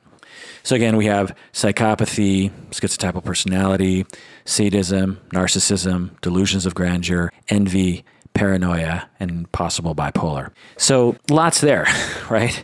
And what does it all mean? I don't know, but it's just a way that us people in psychology talk. So, but before I go on out of the diagnostic section here, I just want to say one thing about mild autism that I didn't get to. And that is that a lot of people in the autistic community, a lot of people who have been labeled with autism are getting very upset, and rightfully so, that a lot of these mass killings are being identified with autism. There is a problem with this, I think, in the media, because autism is difficult to understand, particularly mild autism. And a lot of people are beginning to associate mild autism with lack of empathy and the propensity to kill people. And these are associations that should not be made. People with mild autism are not likely to kill anybody. This all happened with the Adam Lanza case. It was people were saying that he may have had mild autism, and he may have. So mild autism started to become associated with these killings. And I just want to come out and say that we do not need to spread that rumor. And also, it doesn't appear that he had autism. But if you presented the same data to another clinician, they might actually see mild autism. It just really depends on how you see mild autism. All right. So let's talk about feminism and misogyny. There was a lot of fighting back and forth between feminists and what I might call non-feminists. Long story short, some feminists see Elliot as a product of sexism and women hate.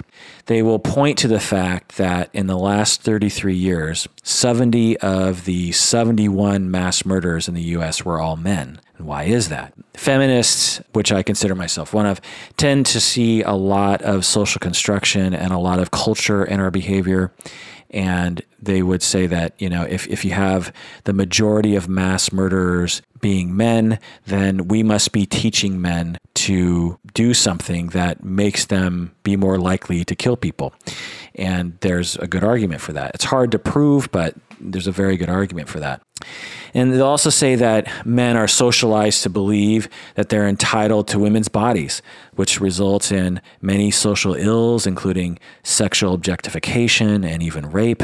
On the other side of the aisle, you'll see men saying that it's inaccurate to label a crazy person's behavior on sexism and culture.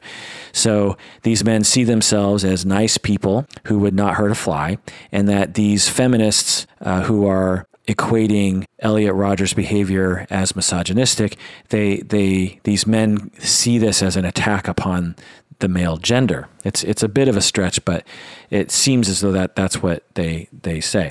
They don't want men as a whole to be associated with Elliot, whom they see as an aberrant example of a man. And I believe this is where the not all men movement came from. So the not all men. As a feminist myself, here's my opinion. First off, we have to just stop and recognize that a tragedy occurred, and it is very sad and it is very shocking. I mean, that's just the bottom line to some extent. This horrible thing happened, and it's shocking to all of us. It's somewhat traumatic for us just to be exposed to this story, and it's very sad. Secondly, does misogyny and sexism exist in America? Yes, absolutely. Do many people ignore that fact or refuse to accept it? Yes, most people refuse to admit that American society is misogynistic and sexist. Are women treated unfairly in America in various ways? Yes, I could provide plenty of research that proves that women are treated differently than men. Are women regularly targeted with violence and rape by men due to misogyny? Yes, absolutely. Because we socialize men to take sex from women, to chase women down, to not accept no for an answer. We teach these messages to boys, not to all boys, but to many through various different subtle messages. And does this result in some men lacking the ability to have clear judgment? And does this influence some men who might have a propensity to rape? And does this influence a rare breed of men to actually rape women? Yes. Does it influence all men to sexually objectify women and harm them? I would say yes. So there are a lot of things we can say about misogyny being present in our society and a lot of the harm that it does to people. But another question that we would ask is, are most men good people who would never intentionally harm someone? Yes. Most men would never intentionally harm anyone. And all the feminists talk about misogyny is not to say that all men are evil. But I think that some feminists actually will say that. They will say that men are the problem, when in fact, men wake up, in the morning and plan to be good in the world. They plan to do good. So it's not a man against woman thing. It's an issue of our culture that we definitely need to change. All of us need to change it. And we need everyone to be on board, men and women. And there's no reason to blame anyone for growing up in a particular culture. Another question is, do we need to change our culture? Absolutely. But the most important question is this. Can we use the tragedy of the Elliot Rodger killings as a jumping off point to talk about sexism? That's really the main point that I want to bring up. And I'll say that Yeah, but it might not be advised since many of those on the other side, the people who are not up for talking about misogyny, many of those people will discount the whole argument since Elliot Rodger can be considered a crazy person, quote unquote, and therefore irrelevant to them. So if you're trying to start a conversation about misogyny, I don't know if Elliot Rodger is really the topic that you want to lead with, because a lot of people on the other side are just going to say, you're crazy for using a crazy person, essentially. But to those people who think that talking about Elliot Rodger is irrelevant when it comes to misogyny, let me just ask you this.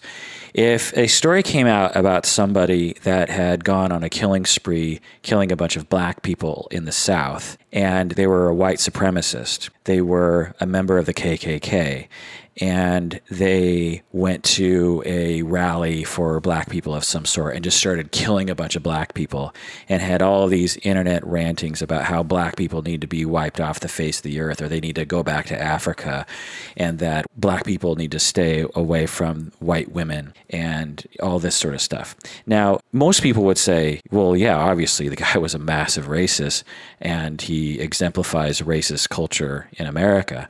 And boy, if we weren't so racist in our culture, this guy probably wouldn't have done it, even though he clearly had a mental illness.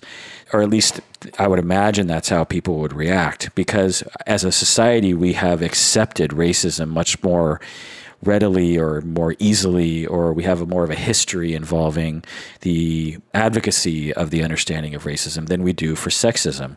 Sexism is something that we have put a lot of effort into, but perhaps not as much effort as we've put into promoting ideas around racism. So, you know, if you put it in that context, it brings up some interesting points, right? So it's just something to think about. If you're one of those people that thinks that, hey, don't bring up Elliot Rodger when you're talking about sexism because he's crazy and he's nothing like me. Well, okay, that's fine. You're not a misogynist who wants to kill a bunch of women. Great. But we can agree that misogyny exists in our culture and that it's definitely a problem, right? So anyway, some have even said that he's a product of white male privilege, white American male privilege, when in contrast, he's half Asian, he was raised by a Malaysian-born mother, and he's British. So to say he's a white American male is inaccurate. But again, do we need to get rid of misogyny? Yes. I'm just not sure if Elliot Rodger is the totem that we want to raise in the effort of trying to reduce misogyny. So now let's go on to racism. The topic of racism seems to have been somewhat lost in the mix, and I'm not sure why. Most journalists, again, refer to him as white. When he's not white, he's half Asian, like myself.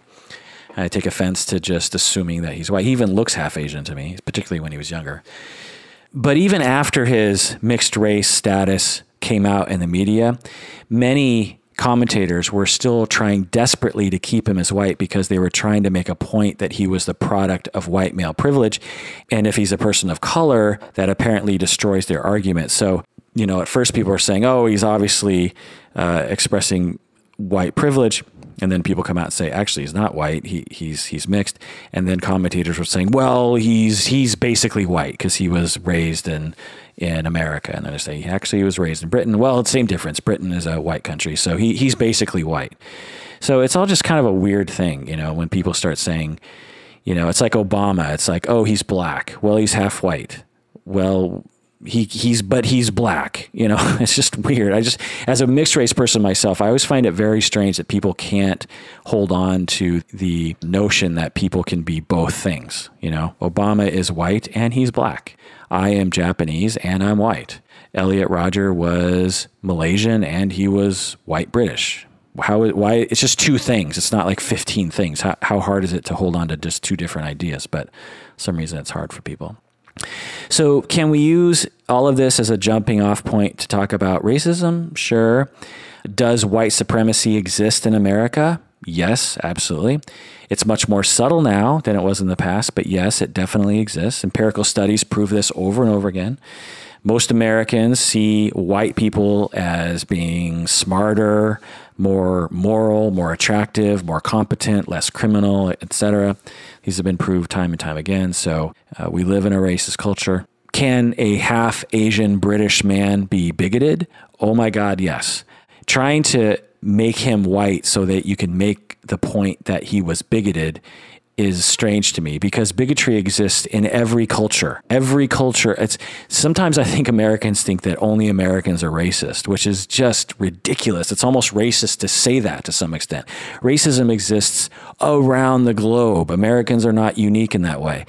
Now, Americans have a particular brand of racism, and because of our history with slavery and other issues that have plagued our country, we have a particular entrenched kind of racism. But does racism exist? Absolutely. I'm a Japanese person. Japanese people are supremely racist. Now, they would not like to admit that, but my God, they're racist. And so, but they don't have the history of slavery and this kind of thing. But they have a different kind of history. For instance, they, did a lot of horrific things to Chinese people around the, World War II. And I won't even go into that. But anyway, so if the commentators wanted to bring up racism, I don't see why they had to make him white and American in order to talk about it. I can't see why they just didn't say, look, he's racist.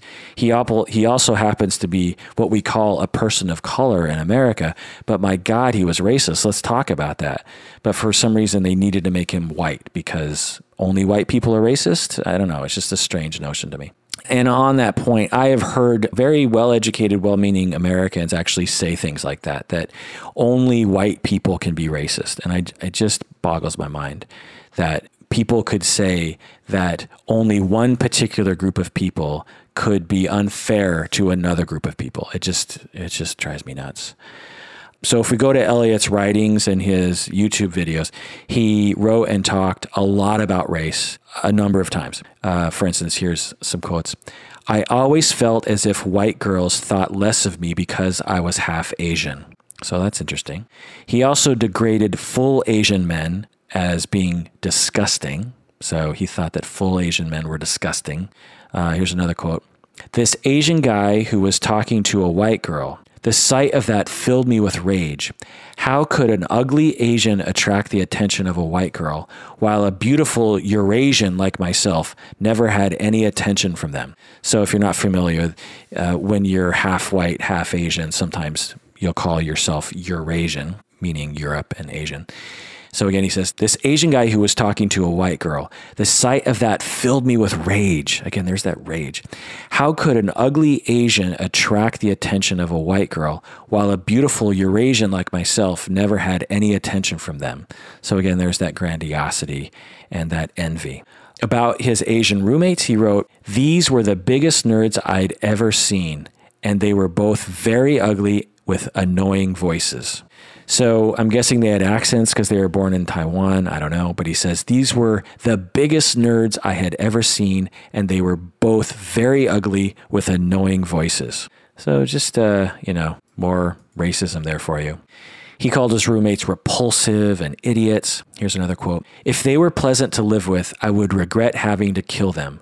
But due to their behavior, I now had no regrets about such a prospect. In fact, I'd even enjoy stabbing them both to death while they slept. So this is racism potentially taken to an extreme. So it appears that Elliot Rodger was a product of both sexism and racism in our culture. It makes me wonder what groups of people he would have targeted if our culture targeted different people, if you know what I mean. If our culture wasn't so racist or so sexist, maybe some of these things wouldn't have happened. But, it's impossible to tell. So another question I had, in addition to sexism or racism and other questions, is this mass killing and other mass killings like it, is it due to the prevalence of guns in the United States? Here's the big topic of guns. Oh God, where am I going? Okay, I did a lot of reading, and it's really hard to tell. There is some compelling evidence that the more guns there are in a society, the more of these sorts of killings there are. There's a lot of statistics on this, and it goes around the globe. Every country has its own policy around guns, and every country has its own amount of guns in the population, and every country has its own prevalence of mass killings, and there is a correlation between the amount of guns and how much mass killings there are, which makes sense. If you have very, very few guns in a society, then it becomes difficult to go on a shooting spree, right? Naturally. The U.S. has the most guns per capita, which shouldn't surprise you, but among all the countries in the world, the U.S. has the most guns per capita at 89 guns per 100 people. So, for every 100 people, there are 89 guns in society. And the lowest in the world is Tunisia with 0.1 guns per 100 people. So we have a range from 0.1 guns per 100 people to 89 guns per 100 people. So, however, the percentage of people with guns in their homes has decreased dramatically since the 1970s. So that's interesting. It's gone from about 50% to 30%. So even though there are 89 guns per 100 people, only 30% of households actually have a gun in it. So it's an interesting statistic. And that's decreased since the 1970s. In the 1970s, about half of the households in America had a gun in it. And now it's gone down to 30%. So there seems to be a decrease in the amount of people who have guns. But of those people who have guns, they've bought more of them. So the question is, should we change our gun laws? This question comes up after every mass killing. And as a non-gun owner myself, I have to say I wouldn't mind if we started restricting the sale of guns. It doesn't affect me because I don't care about guns.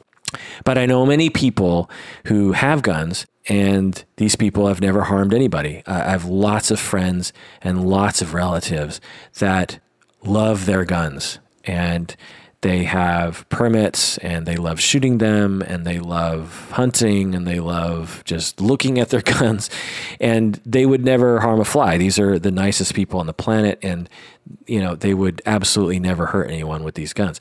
So I think that's one of the things that is lost to a lot of people who advocate for stricter gun laws. They just have this perception of people who own guns as like these aggressive, backwater, angry idiots or something. But in my experience, most of the people who have guns are just normal people who, for whatever reason, like to have a gun.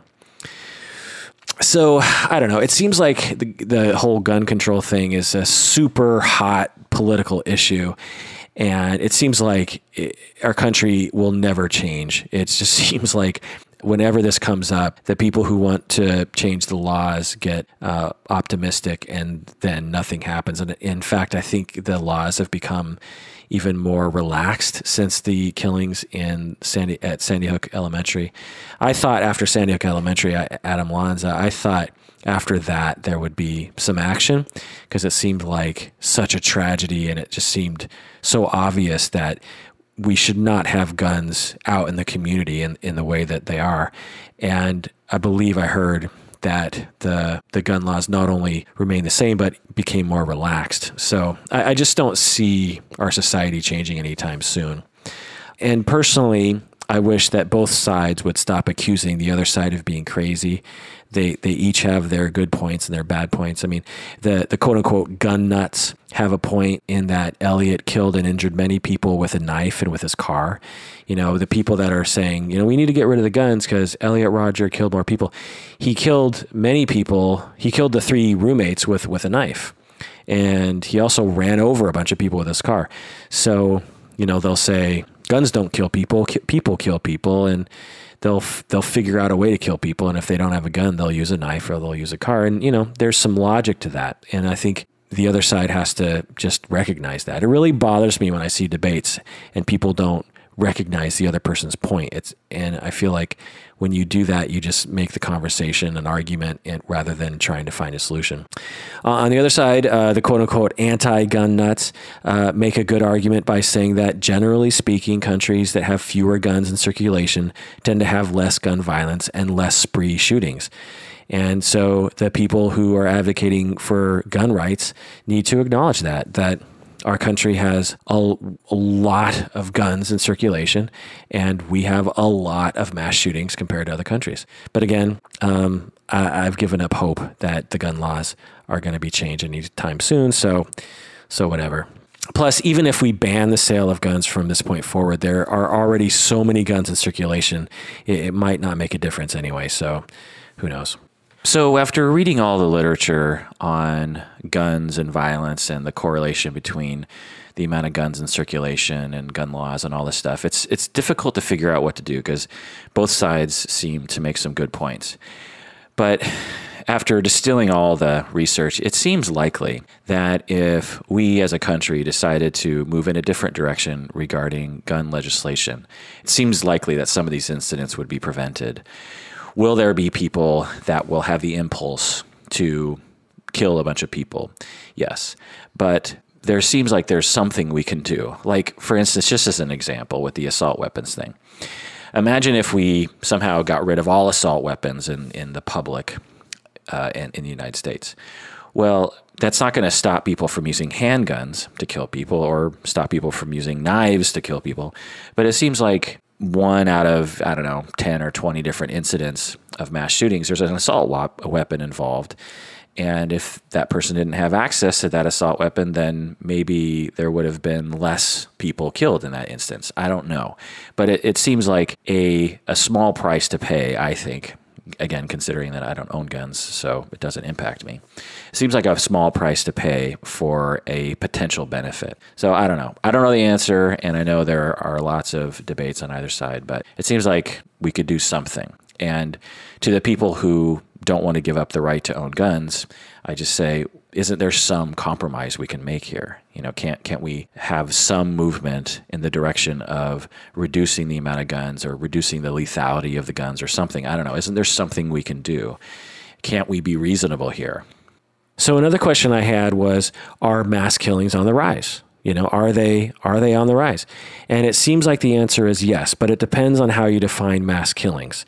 Some researchers, when they define mass killings in one particular way, they're not on the rise. But when you define it another way, it seems like most of the ways you would define a mass killing, it seems like they're definitely on the rise. For instance, research has found that a particular, kind of regular definition of mass killings, that these kinds of killings have increased from an average of about 5 a year prior to 2009 to 15 a year in 2013. So prior to 2009 in the United States, it seemed like there was about 5 mass shootings a year. And in 2013, there's 15. And I think anecdotally, we can all agree with this. It just seems like there's another mass shooting, every month or something. So it does seem like they're on the rise. Having said that, I will say that violent crime is actually declining. So your chance of being killed is actually much less than it was prior to the current time, but mass killings are on the rise. But mass killings are such a small percentage of the overall murders in this country that you're still safer now than you were before. So anyway. Another question I have is, are mass killings a modern American phenomenon? It seems like a lot of people are talking, and it seems anecdotally true, that mass killings have only been happening in recent decades, starting in the 90s and up until now. But the answer to this question is no. Mass killings are not a modern American phenomenon. They happen all over the world, and they've been happening throughout history. For example, in 2013, just last year, a man in Serbia killed 13 people with a firearm and then committed suicide. Sounds very familiar to our own events, right? As another example, just last week, in May of 2014, a man in Taiwan killed 4 people and injured 24 more people with a foot-long knife in a train station. So even though in Taiwan guns aren't as prevalent, we have a guy with a knife killing 4 people and injuring 24 more people in a train station. So mass killings are not unique to the United States. They happen all over the world. If you go on the internet, you can search statistics on this. It's really just disheartening to look at these statistics. They happen in every culture. Now, they happen more in some cultures than others, and so it's an interesting anthropological or social psychology element to look at. So I just want to talk about some of the myths that need to be debunked, some of the myths that I've seen written in the literature. Again, going back to autism, people with autism are not more likely and maybe even less likely to murder someone. Just want to be clear about that. So again, get this into your heads if it's not. People with autism are not any more likely and maybe even less likely to murder someone. So make sure you know that. Another myth that I want to dispel is that although mental illness may be a risk factor in these sorts of killings, mental illness is not a predictor of murder. So again, this is another myth that's out there. So again, although having a mental illness, if someone has a mental illness, this may increase the risk to some extent for a mass killing. Mental illness itself is not a predictor of murder. And this is where understanding statistics comes into play. So when you tally all the people who do mass killings, and you tally of those people, how many of those people have a mental illness, you'll find that there is a higher prevalence of mental illness among those people that do mass killings than there are in the regular population. So if the regular population has, say, 15%, this isn't the exact statistic, but say the regular population, 15% have a mental illness. Well, of those people that do mass shootings, say 25% have a mental illness. Well, that means that it's a risk factor. Having a mental illness is a risk factor. But if you have a mental illness, that is not a good predictor of whether or not you're going to have a mass shooting, whether or not you're going to commit a mass shooting, right? Because the vast, vast majority of people with a mental illness never hurt anybody. So that's an important statistic to understand, because uninformed people will begin and have begun to see people with mental illness as potential mass murderers, when in fact that is just a completely inaccurate way of looking at it. So more information along these lines, it is almost impossible to tell if a person with a mental illness will be violent, because the vast majority are never violent. Even those people with mental illness who make threats, and even those people who make preparations to hurt people, are still unlikely to actually be violent. So this is an important statistic, important piece to understand, is that if you have someone with a mental illness and they've made threats to people and they've made preparations, that individual is still unlikely to harm anybody. And this is a stat that comes into play when we talk about the police visiting Elliot Rodger's apartment. We have the police coming to the apartment with the knowledge that he has put concerning videos on the internet, potentially threatening people. Well, statistics show that of those people that do that, they're not likely to actually hurt anybody. They're just saying things. They're just saying things on the internet. I mean, think about all the horrible things that you see on the internet. I mean, if all those people did something, everyone would be dead by now. So people like to talk. It's pretty rare that someone will actually follow that up with an action. So it's an important thing to think about, and something that I think people really forget. They're not told, probably is a better way to put it, because it's not like we have newspapers with headlines, homeless man who has mental illness and has made threats continues not to harm anyone today. You're just not going to see a headline like that. But that's what's happening on a daily basis. There are people with mental illness that are making threats and making preparations and never hurt anyone. Well, they're never going to make the paper, so we're never going to hear about them, and then we have this distorted idea of mental illness and violence. So anyway, another myth I'd like to dispel is it's a myth that mass murderers snap suddenly and kill randomly. So, that's how it's portrayed in the media. It's like there's a man who everyone thought was normal, and then all of a sudden he just snapped and killed everyone. That's a myth, and we see that in the case of Elliot Rodger. Mass murderers, when they actually look back in their histories, typically plan their killing sprees well in advance. They don't suddenly snap. These people typically make plans for a long time. It's also a myth that violent video games and violent movies cause people to kill people. This is something that a lot of people believe, but it's just simply not true. Because again, the vast, vast majority of people who play violent video games and watch violent movies, which is really, at this point, most of the males in America, do not kill anybody, ever. So if these things caused violent behavior, we'd all be dead. So now let's talk about the media for a little bit. So when we look at the statistic that mass shootings are on the rise, we have to ask why. Well, one of the possible reasons, which is impossible to prove, is that the way our culture glamorizes these killings might be a factor in its rise. While it's true that we've always glamorized this sort of thing, for example, Jesse James was glamorized in the 1800s. It's possible that the glamorization has reached an all-time high in recent years in the media, resulting in an increase in the incidence of these sorts of killings. So if this is true, we might want to stop glamorizing them. Since the beginning of time, people, and perhaps mainly men, have been trying to make a name for themselves. And if people are finding it difficult to make a name for themselves, one of the easiest ways to do that is to do a mass killing. I mean, you'll definitely be talked about, right? Another thing we might want to consider doing in the media is stop having photos of the killer. When you plaster photos of the killer and videos of the killer everywhere, it sends this message to people that if you want to become famous, kill a bunch of people. You will become your image will be known by everybody, right? And, you know, with our fame-obsessed culture, you can see how someone might be motivated by that.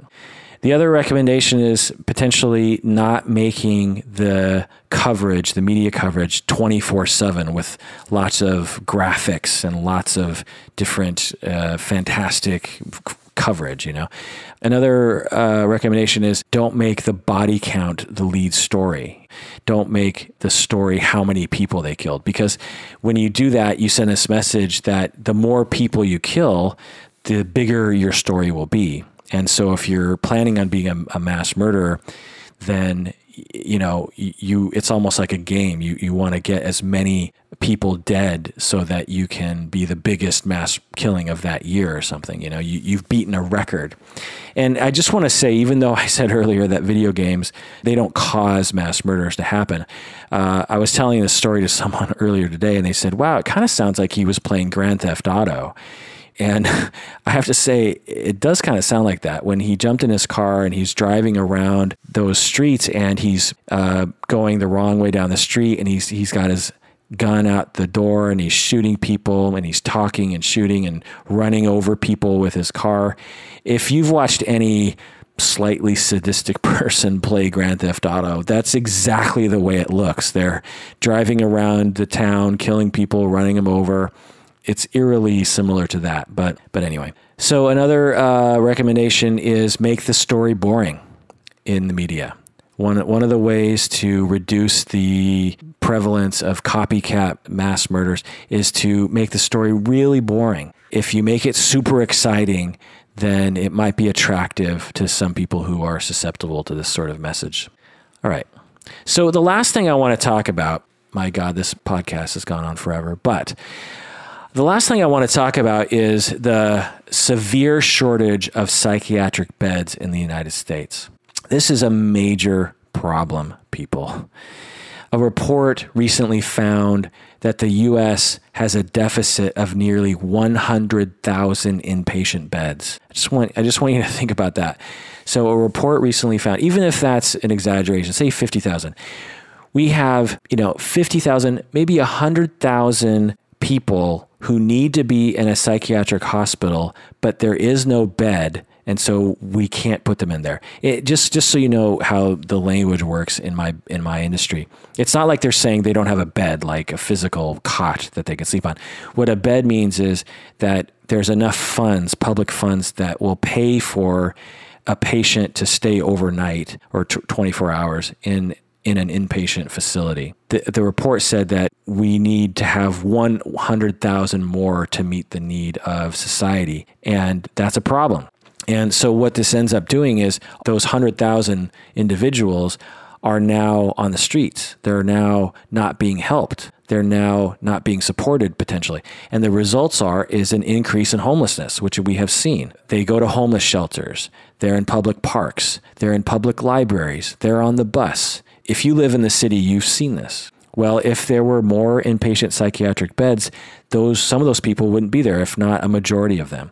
Another result of not having enough psychiatric beds is that the emergency room is being overcrowded with these people. These people need a lot of help. If you're psychotic and you have delusions, you might hurt yourself, you might be confused, you might not know what's happening, you might be scared because you're on the street and you don't know where to go. One of the places they end up is the emergency room.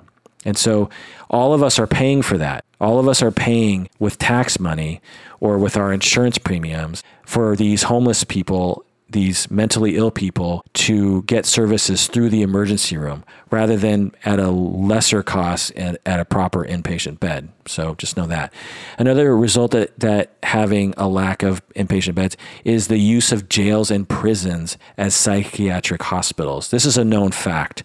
As we have reduced the amount of psychiatric beds available, all these people have just ended up in the prisons. There are many, many mentally ill people who are incarcerated right now. It's a known fact. You ask anyone who works in law enforcement, you ask anyone who works for the prison system, you ask anyone, any psychologist who works, for assessing people, they will all tell you there are way too many mentally ill people in prison because we just don't have the psychiatric services available for these people. They end up committing violent crimes, by the way, harming your family members potentially, and end up in prison. When, if they got proper help, and studies have shown this, if they would get proper help, if we had psychiatric beds for them, and this means tax dollars, people, and policy changes, if we had those psychiatric beds, these people would not commit the violent crime. So studies have shown that between 5 to 10% of seriously mentally ill persons who are not receiving treatment will commit a violent crime each year, such as murder,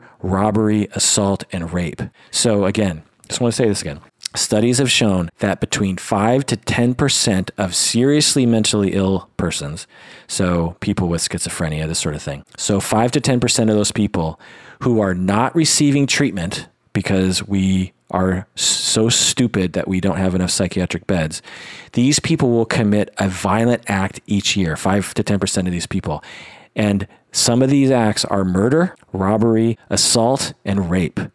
And this is very real, okay? So if we allocated funds for psychiatric beds, according to research, and it seems logical, that we would reduce some of the horrible things that happen to people. So getting to the history, research has shown that in 1955, there were 340 public psychiatric beds available for each 100,000 U.S. citizens. So again, 300 public psychiatric beds for every 100,000 U.S. citizens. So not that many, but 340. 50 years later, in 2005, that number was reduced to 17 beds per 100,000 U.S. citizens. So we went from 340 to 17. Thus, 95% of the available beds in 1955 are no longer available today. And currently, it varies by state, with Mississippi having the most with 50 and Arizona having 6. So it varies by state. Again, we have 340 in 1955, and now we have 17. Now, according to a report I read, they recommend that we need about 50 in each state. Mississippi has that right now. I find it strange that Mississippi is the one that has it, but they're the one that has 50. And this report says that every state needs to have about 50 per 100,000. So the history of this is interesting. In the past, the law was such that people could be involuntarily detained and committed for quite dubious reasons. So in the early part of the 20th century, you would find people being locked up because they seemed angry or they were depressed. And so or a husband didn't like his wife anymore. There are many cases like this where lots of people were being locked up in what we would call now insane asylums for very dubious reasons. So in the 1960s and 1970s, our culture changed and we began to have more compassion toward people with mental illness. And we changed the law so that the standard for involuntary confinement required a court finding that a person was in danger to him or herself or to others, and the detention could only be for a very short period. So again, in the 60s and 70s, we changed and we said, hey, you can't just lock up someone for no good reason. You have to have a court actually decide this. And even if the court does decide that this person is a danger to themselves or to other people, you can only lock them up for a little bit of time because people have rights. So, it seemed like a good thing, right? So along these lines, during this time, we also saw a huge increase in the available of outpatient services for these people. So the model was, look, get them out of the insane asylums and put them into outpatient. Get them into the world. Help them, function in the world. Let's not just lock them up in basically a prison. Let's try to help them out.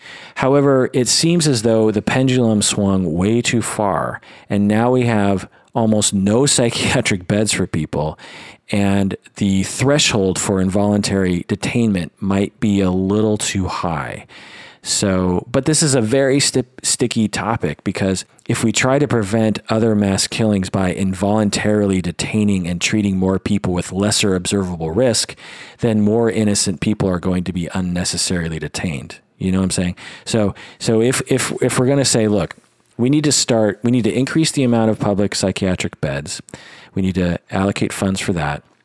We also need to lower the bar regarding when someone needs to be involuntarily detained. Because right now, you have to be imminently in danger of harming yourself or someone else in order to be involuntarily detained in a psychiatric situation. And some would say that that has to be relaxed. Some would say, with Elliot Rodger in particular, when the police arrived at his apartment, we need the police to react more readily to that situation. We need to have more beds, and we need the threshold to be lower.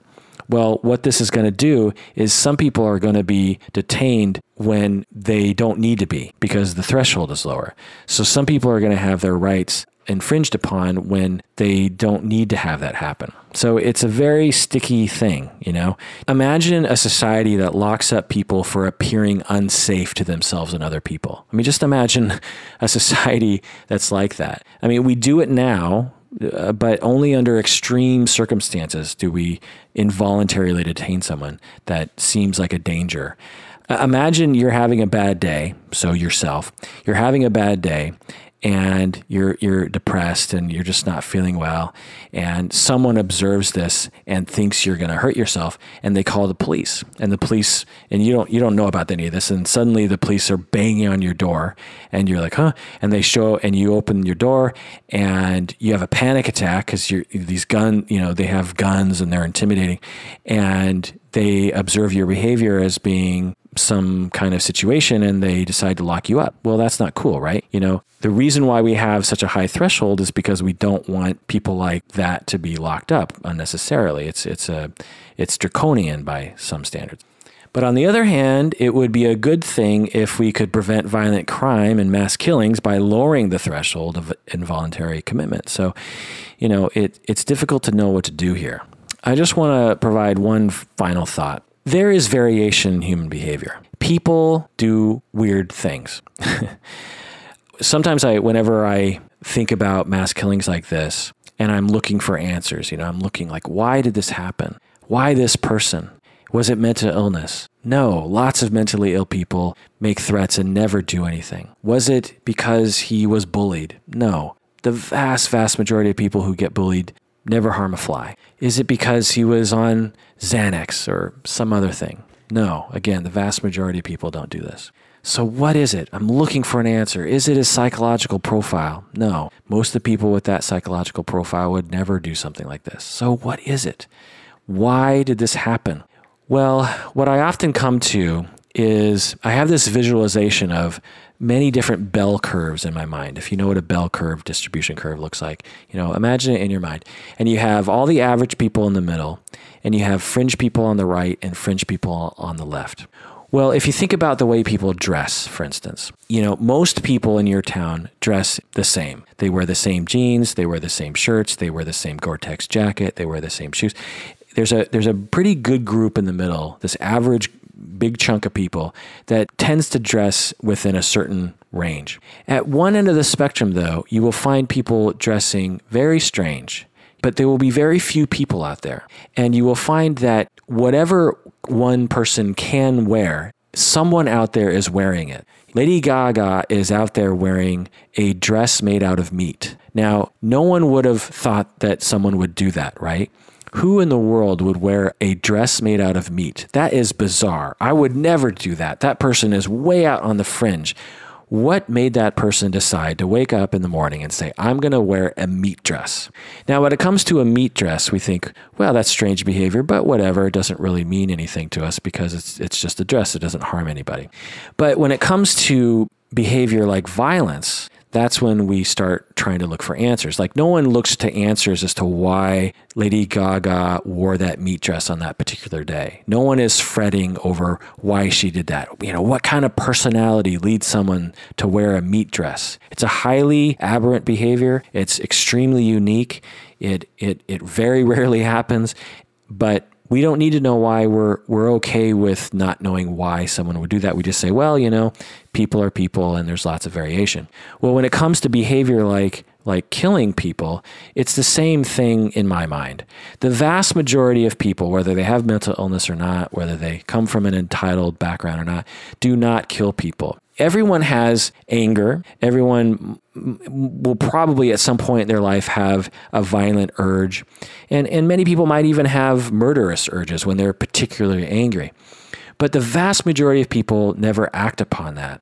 But there's always going to be people at the fringe that will act upon that, that have particular beliefs, or they wake up in the morning and make particular decisions, and they end up committing those acts. That's the way that I see situations like this. It's very aberrant behavior. It's very strange, and it's one of the possible human behaviors that is available to us. You know, if someone woke up in the morning and says, "I'm going to jump and fly to the moon," well, I'm sure there's people that actually wake up in the morning and say that to themselves, but they can't do it because it's not physically possible.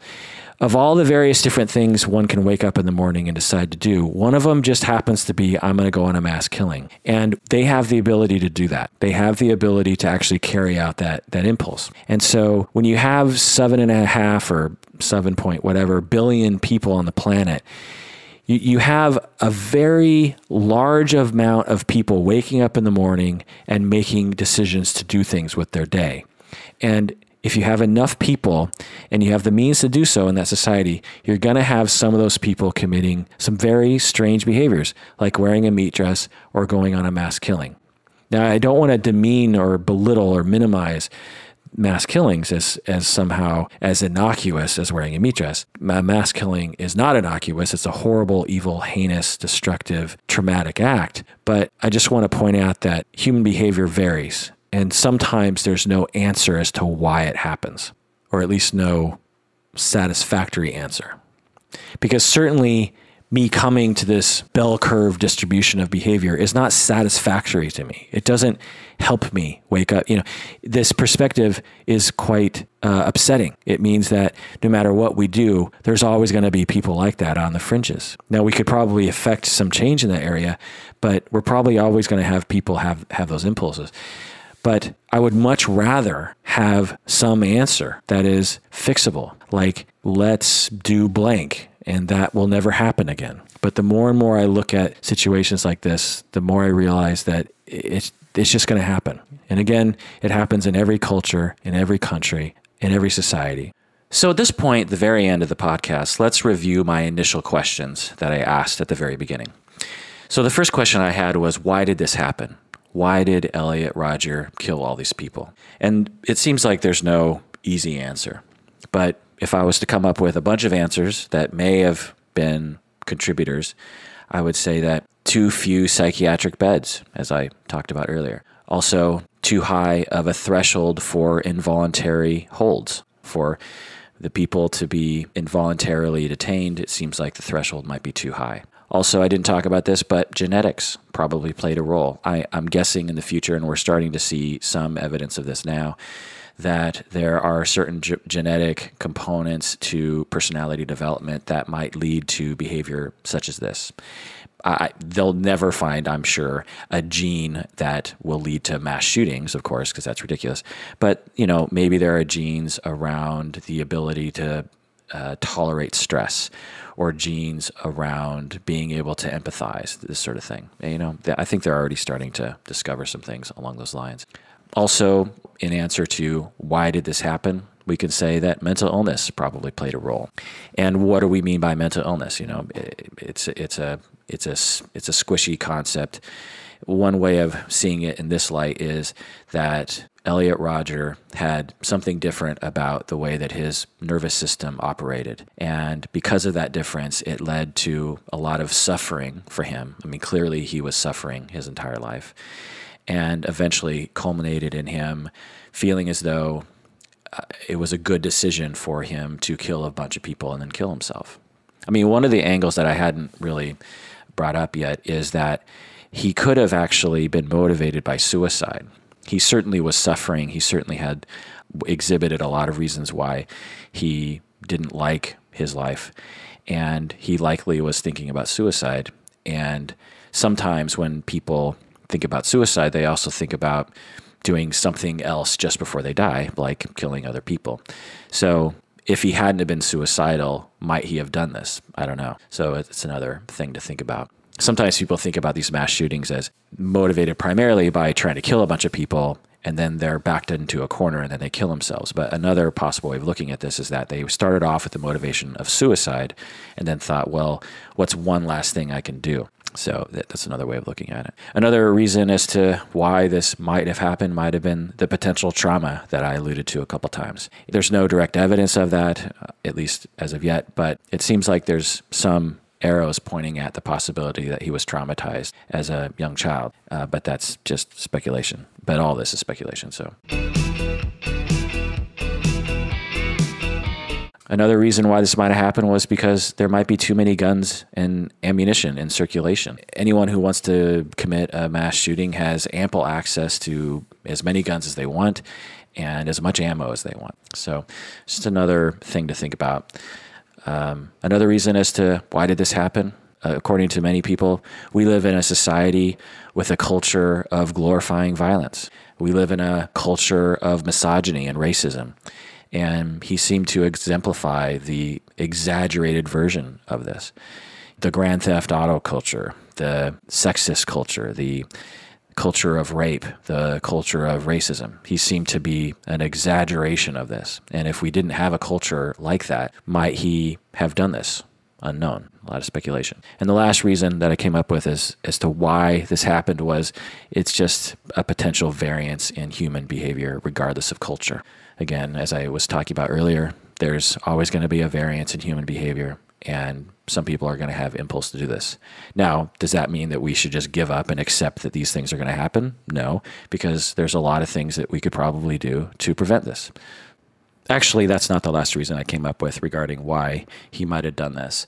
Another area to look into is his psychodynamic reasons. Now, again, as with all of this podcast, this is complete speculation, and the following discussion about his psychodynamic reasons are extremely speculative based on internet information. And also, some of you might even consider it to be psychobabble, considering that psychodynamic formulations are sometimes seen as such, and I appreciate that. It's a model that I like to apply to people, but it's not as if I believe that these things are hard science, if that makes any sense. And before going into this explanation, I just have to point out that my own particular psychodynamic theory is particular to me.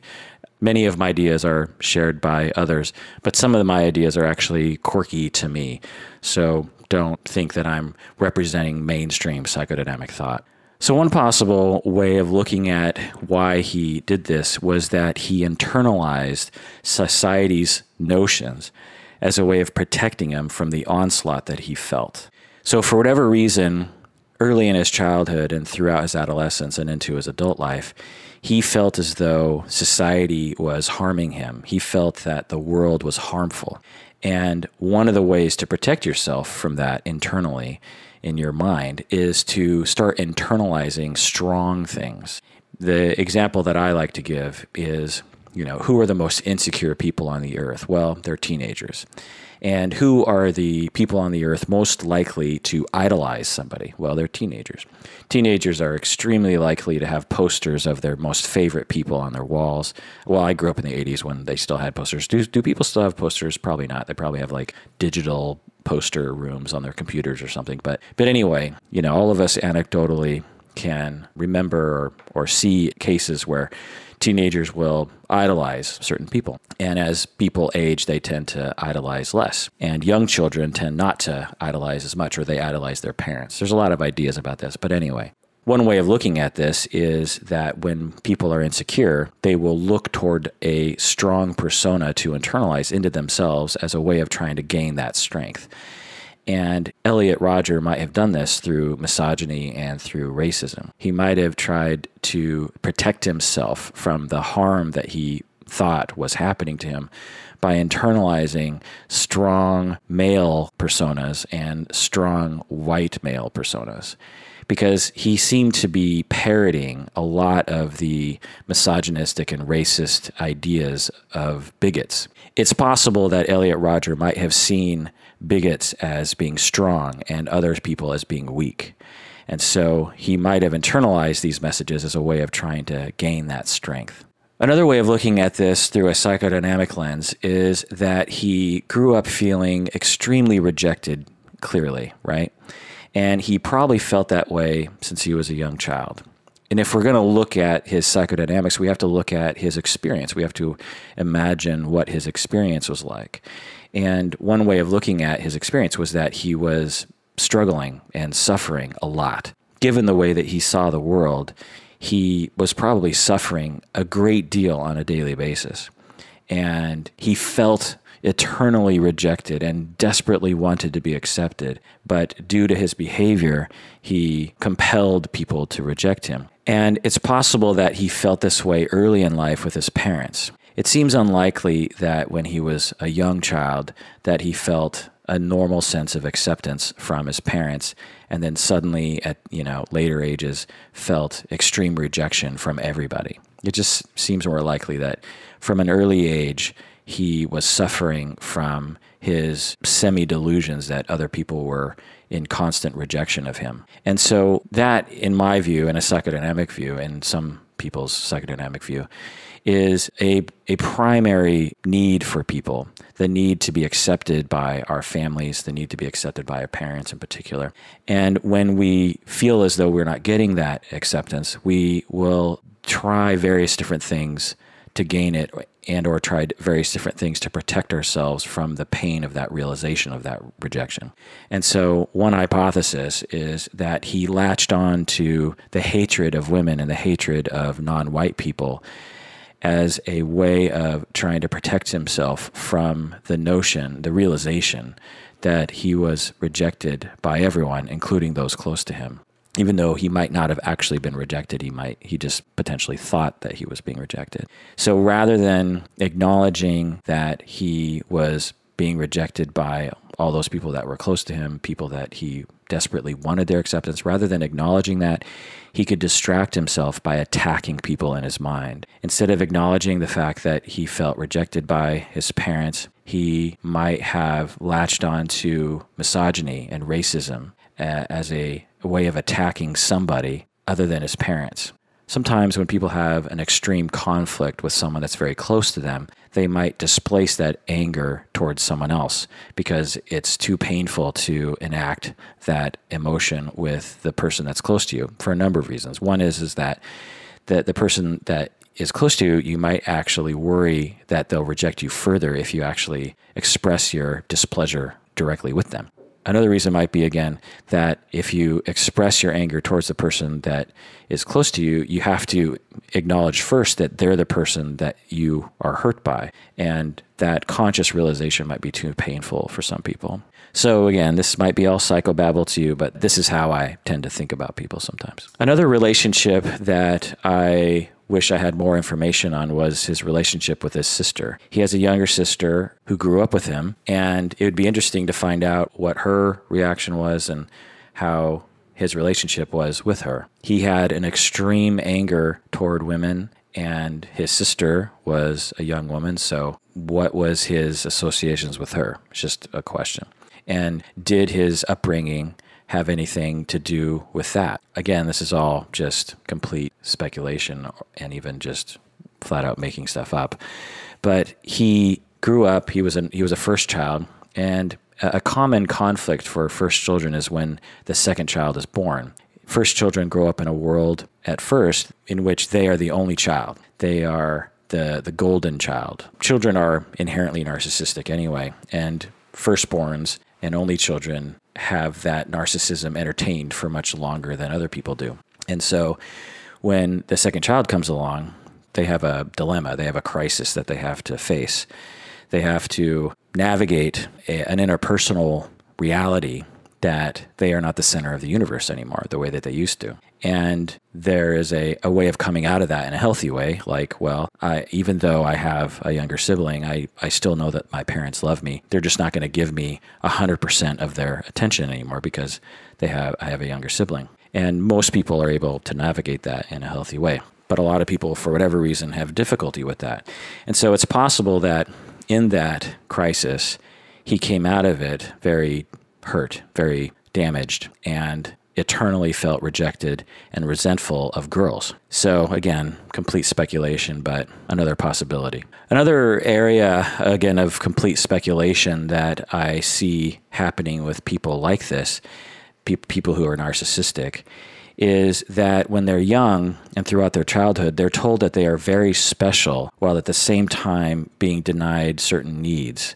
So if you have a childhood in which you feel as though your parents aren't there for you as much as you would like them to be, maybe they're abusive, maybe they're distant, maybe they're too busy for you, maybe they're depressed, while at the same time these parents are telling you that you are a golden child, that you are so special, that you're better than other people. Well, this environment, in my experience, can be fertile ground for the development of a particular brand of narcissism later in life. And so I just wonder if his childhood was like that. Of course, I have no data on that, but it's just a question.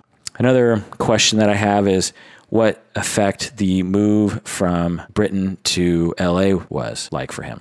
Moves for children and for people are very traumatic, but particularly for children sometimes because they have a difficult time soothing themselves and they become attached to certain people and certain places, perhaps much more strongly than adults do. And so, if you grow up in an area the first 8 years of your life and then you suddenly move, you can imagine that might be difficult for him.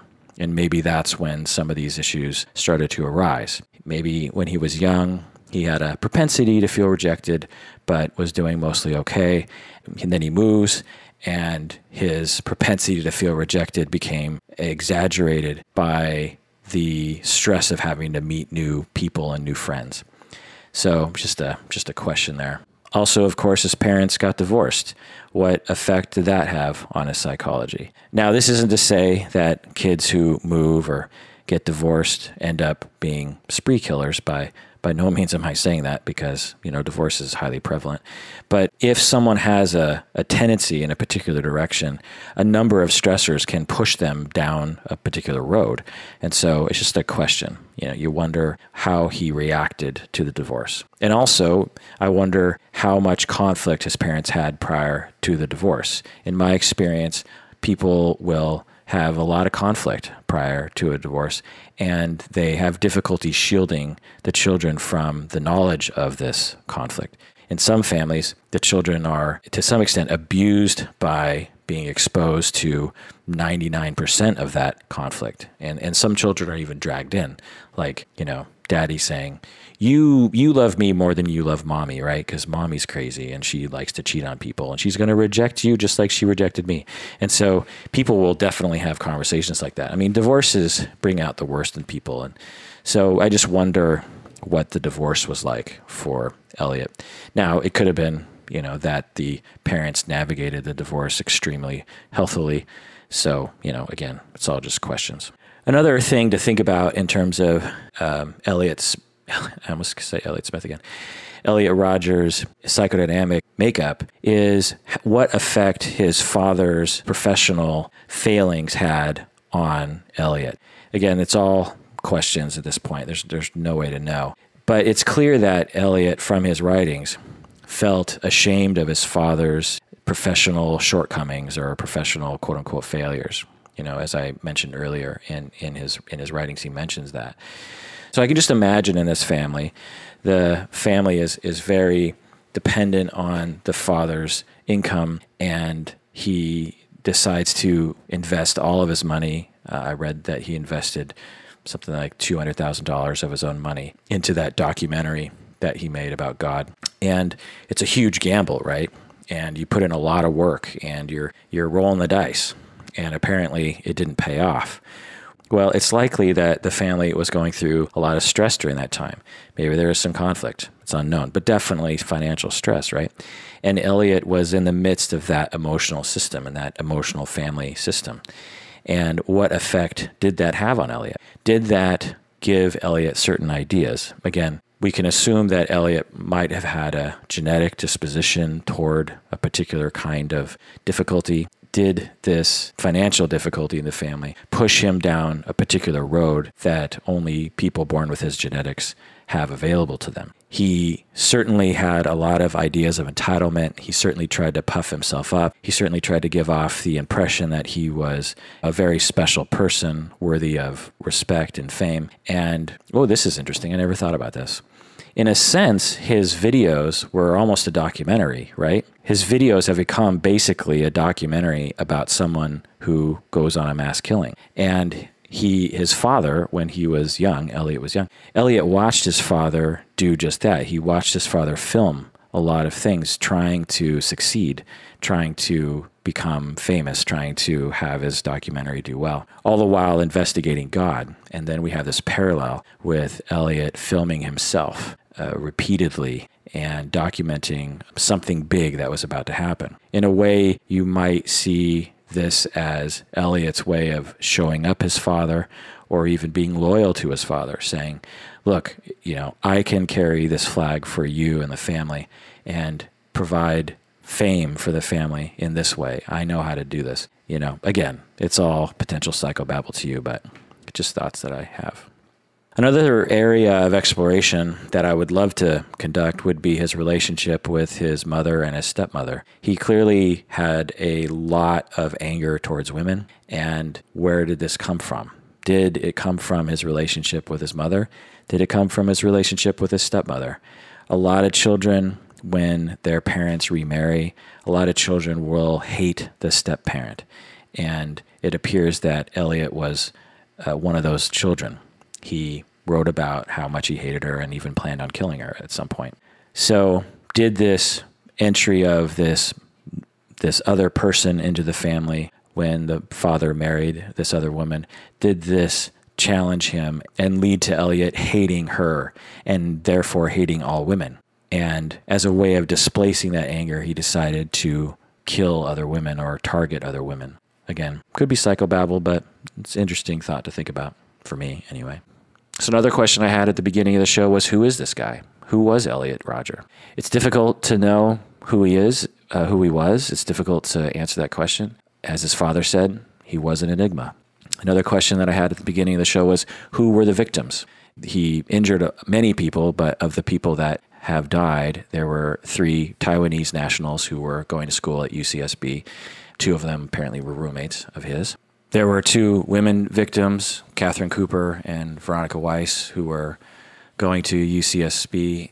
Then there was Christopher Michael Martinez, who was 20 years old. Another question I had at the beginning was it the parents' fault? I would say, after reviewing all the things that I reviewed, I would say that it's not likely that the parents can be blamed for this event. It's unsure. More information is probably needed to really make a full evaluation of that. But the parents seem to be doing all the things that we expect parents to do in situations like this. Pay attention to the situation, get him help. They even called the police when they thought that he was dangerous. A lot of parents wouldn't do that, and they did that. So, I mean, the mother called the therapist, who called the police. But another question I had at the beginning was, is it the police fault? Can we blame the police for this? And I would say perhaps, but it's probably not the fault of the individual police officers, because they were probably trained to respond in this particular way, and their experience probably told them that the likelihood of this person committing crimes is probably low, because again, most people that present like this don't ever do anything. I would say that it's probably the fault of the way that the system works. And again, it's a sticky thing, because if we lower the bar to involuntarily detain people, then a lot of innocent people are going to start getting detained. And do we really want the police to be doing that? So it's a questionable issue there. Another question I had at the beginning of the show was, is it the mental health system's fault? And I would say perhaps, because again, not enough psychiatric beds, not enough advocacy for this sort of thing in my field. I feel like it's a forgotten issue. Not a lot of people are trying to change our system in this way.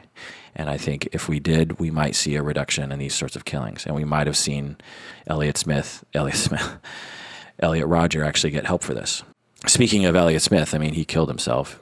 He's my favorite singer-songwriter. The other question I had was it the mental health professionals' fault?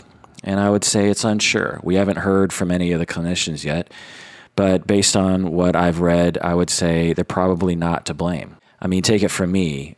Mental health professionals see a lot of people like this, and the vast majority of clients who present like this never hurt anybody. And then when one of the therapists was exposed to some of the more extreme behaviors that he was exhibiting, the therapist did call the police, and the police didn't do much. So can we blame the mental health professionals? I don't know yet. I'm sure there's probably going to be an investigation, but so I don't know. I'm a bit defensive of the mental health profession, so maybe someone less biased than me might actually start blaming the professionals, but I don't know what else they could have done. He was refusing treatment in the end anyway. So the last question I'll discuss that I had in the beginning was, how can we prevent this from happening again? And I would say, again, we need more beds. We need more public psychiatric beds. We need to change our culture regarding misogyny. We absolutely need to do that. We need to change our culture regarding racism. We need to stop glorifying people like this in the media. We need to figure out a way to reduce access to guns by people like this. I have no idea how to do that, but if there's a way to reduce access of guns to people like this, then we need to do that. We need to develop better medication with fewer side effects. He incidentally stopped taking his medication, apparently, because he didn't like the side effects. And this is what a lot of people say. There are potentially a lot of side effects to some medication, and we need to work on ways to reduce those side effects so that people will take their medication. We need to conduct more research on people such as these people. It's difficult to study these people because they often kill themselves and they're few and far between, and they often don't present in a similar fashion. But I think psychology could do more to research people like this. We also need to reduce the stigma of therapy and medication. If our society had less of a stigma around therapy, maybe he would have gone more often. Maybe he would have listened to his therapist more. It's not uncommon, in my experience, to see people his age not go to therapy because they don't think that they need it. And why don't they think that they need it? Because they're told that therapy is for weak people, and they don't want to go because they don't want to be stigmatized as being weak or crazy or something like that. So if we had a different culture around therapy, and it's changing, it's getting better for sure. But if we did some more, maybe we would see more people who need to get help actually get the help that they need. So I just got an alert email from my university where I work indicating that there was a shooting at a neighboring university. Quite a coincidence, right? As I'm finishing up this podcast about a killing at a university or associated with a university in California, I just get an email saying that at Seattle Pacific University, SPU, a gunman walked into the university and shot a bunch of people and may have even killed one person. If anyone remembers the podcast episode in which I talked about infidelity, if you remember, I talked about going to a training. Well, that training was at SPU, was at this university. And it's a small university, so I know exactly where this shooting took place at this university. And actually, I have a long relationship with this university. I've had many friends go there. And at Antioch, my department is actually quite close to the corresponding department at SPU. And so we often will do things together as universities, as programs. So I'm looking at news articles right now, and I am freaking out. It's terrible. So again, these sorts of things happen all the time, apparently, and even just close to my home, close to my university. And here we are. I don't even know what to say. I don't know what to say other than, well, that does it for another episode of Psychology in Seattle. Thanks for joining me on this long journey with a twist at the end.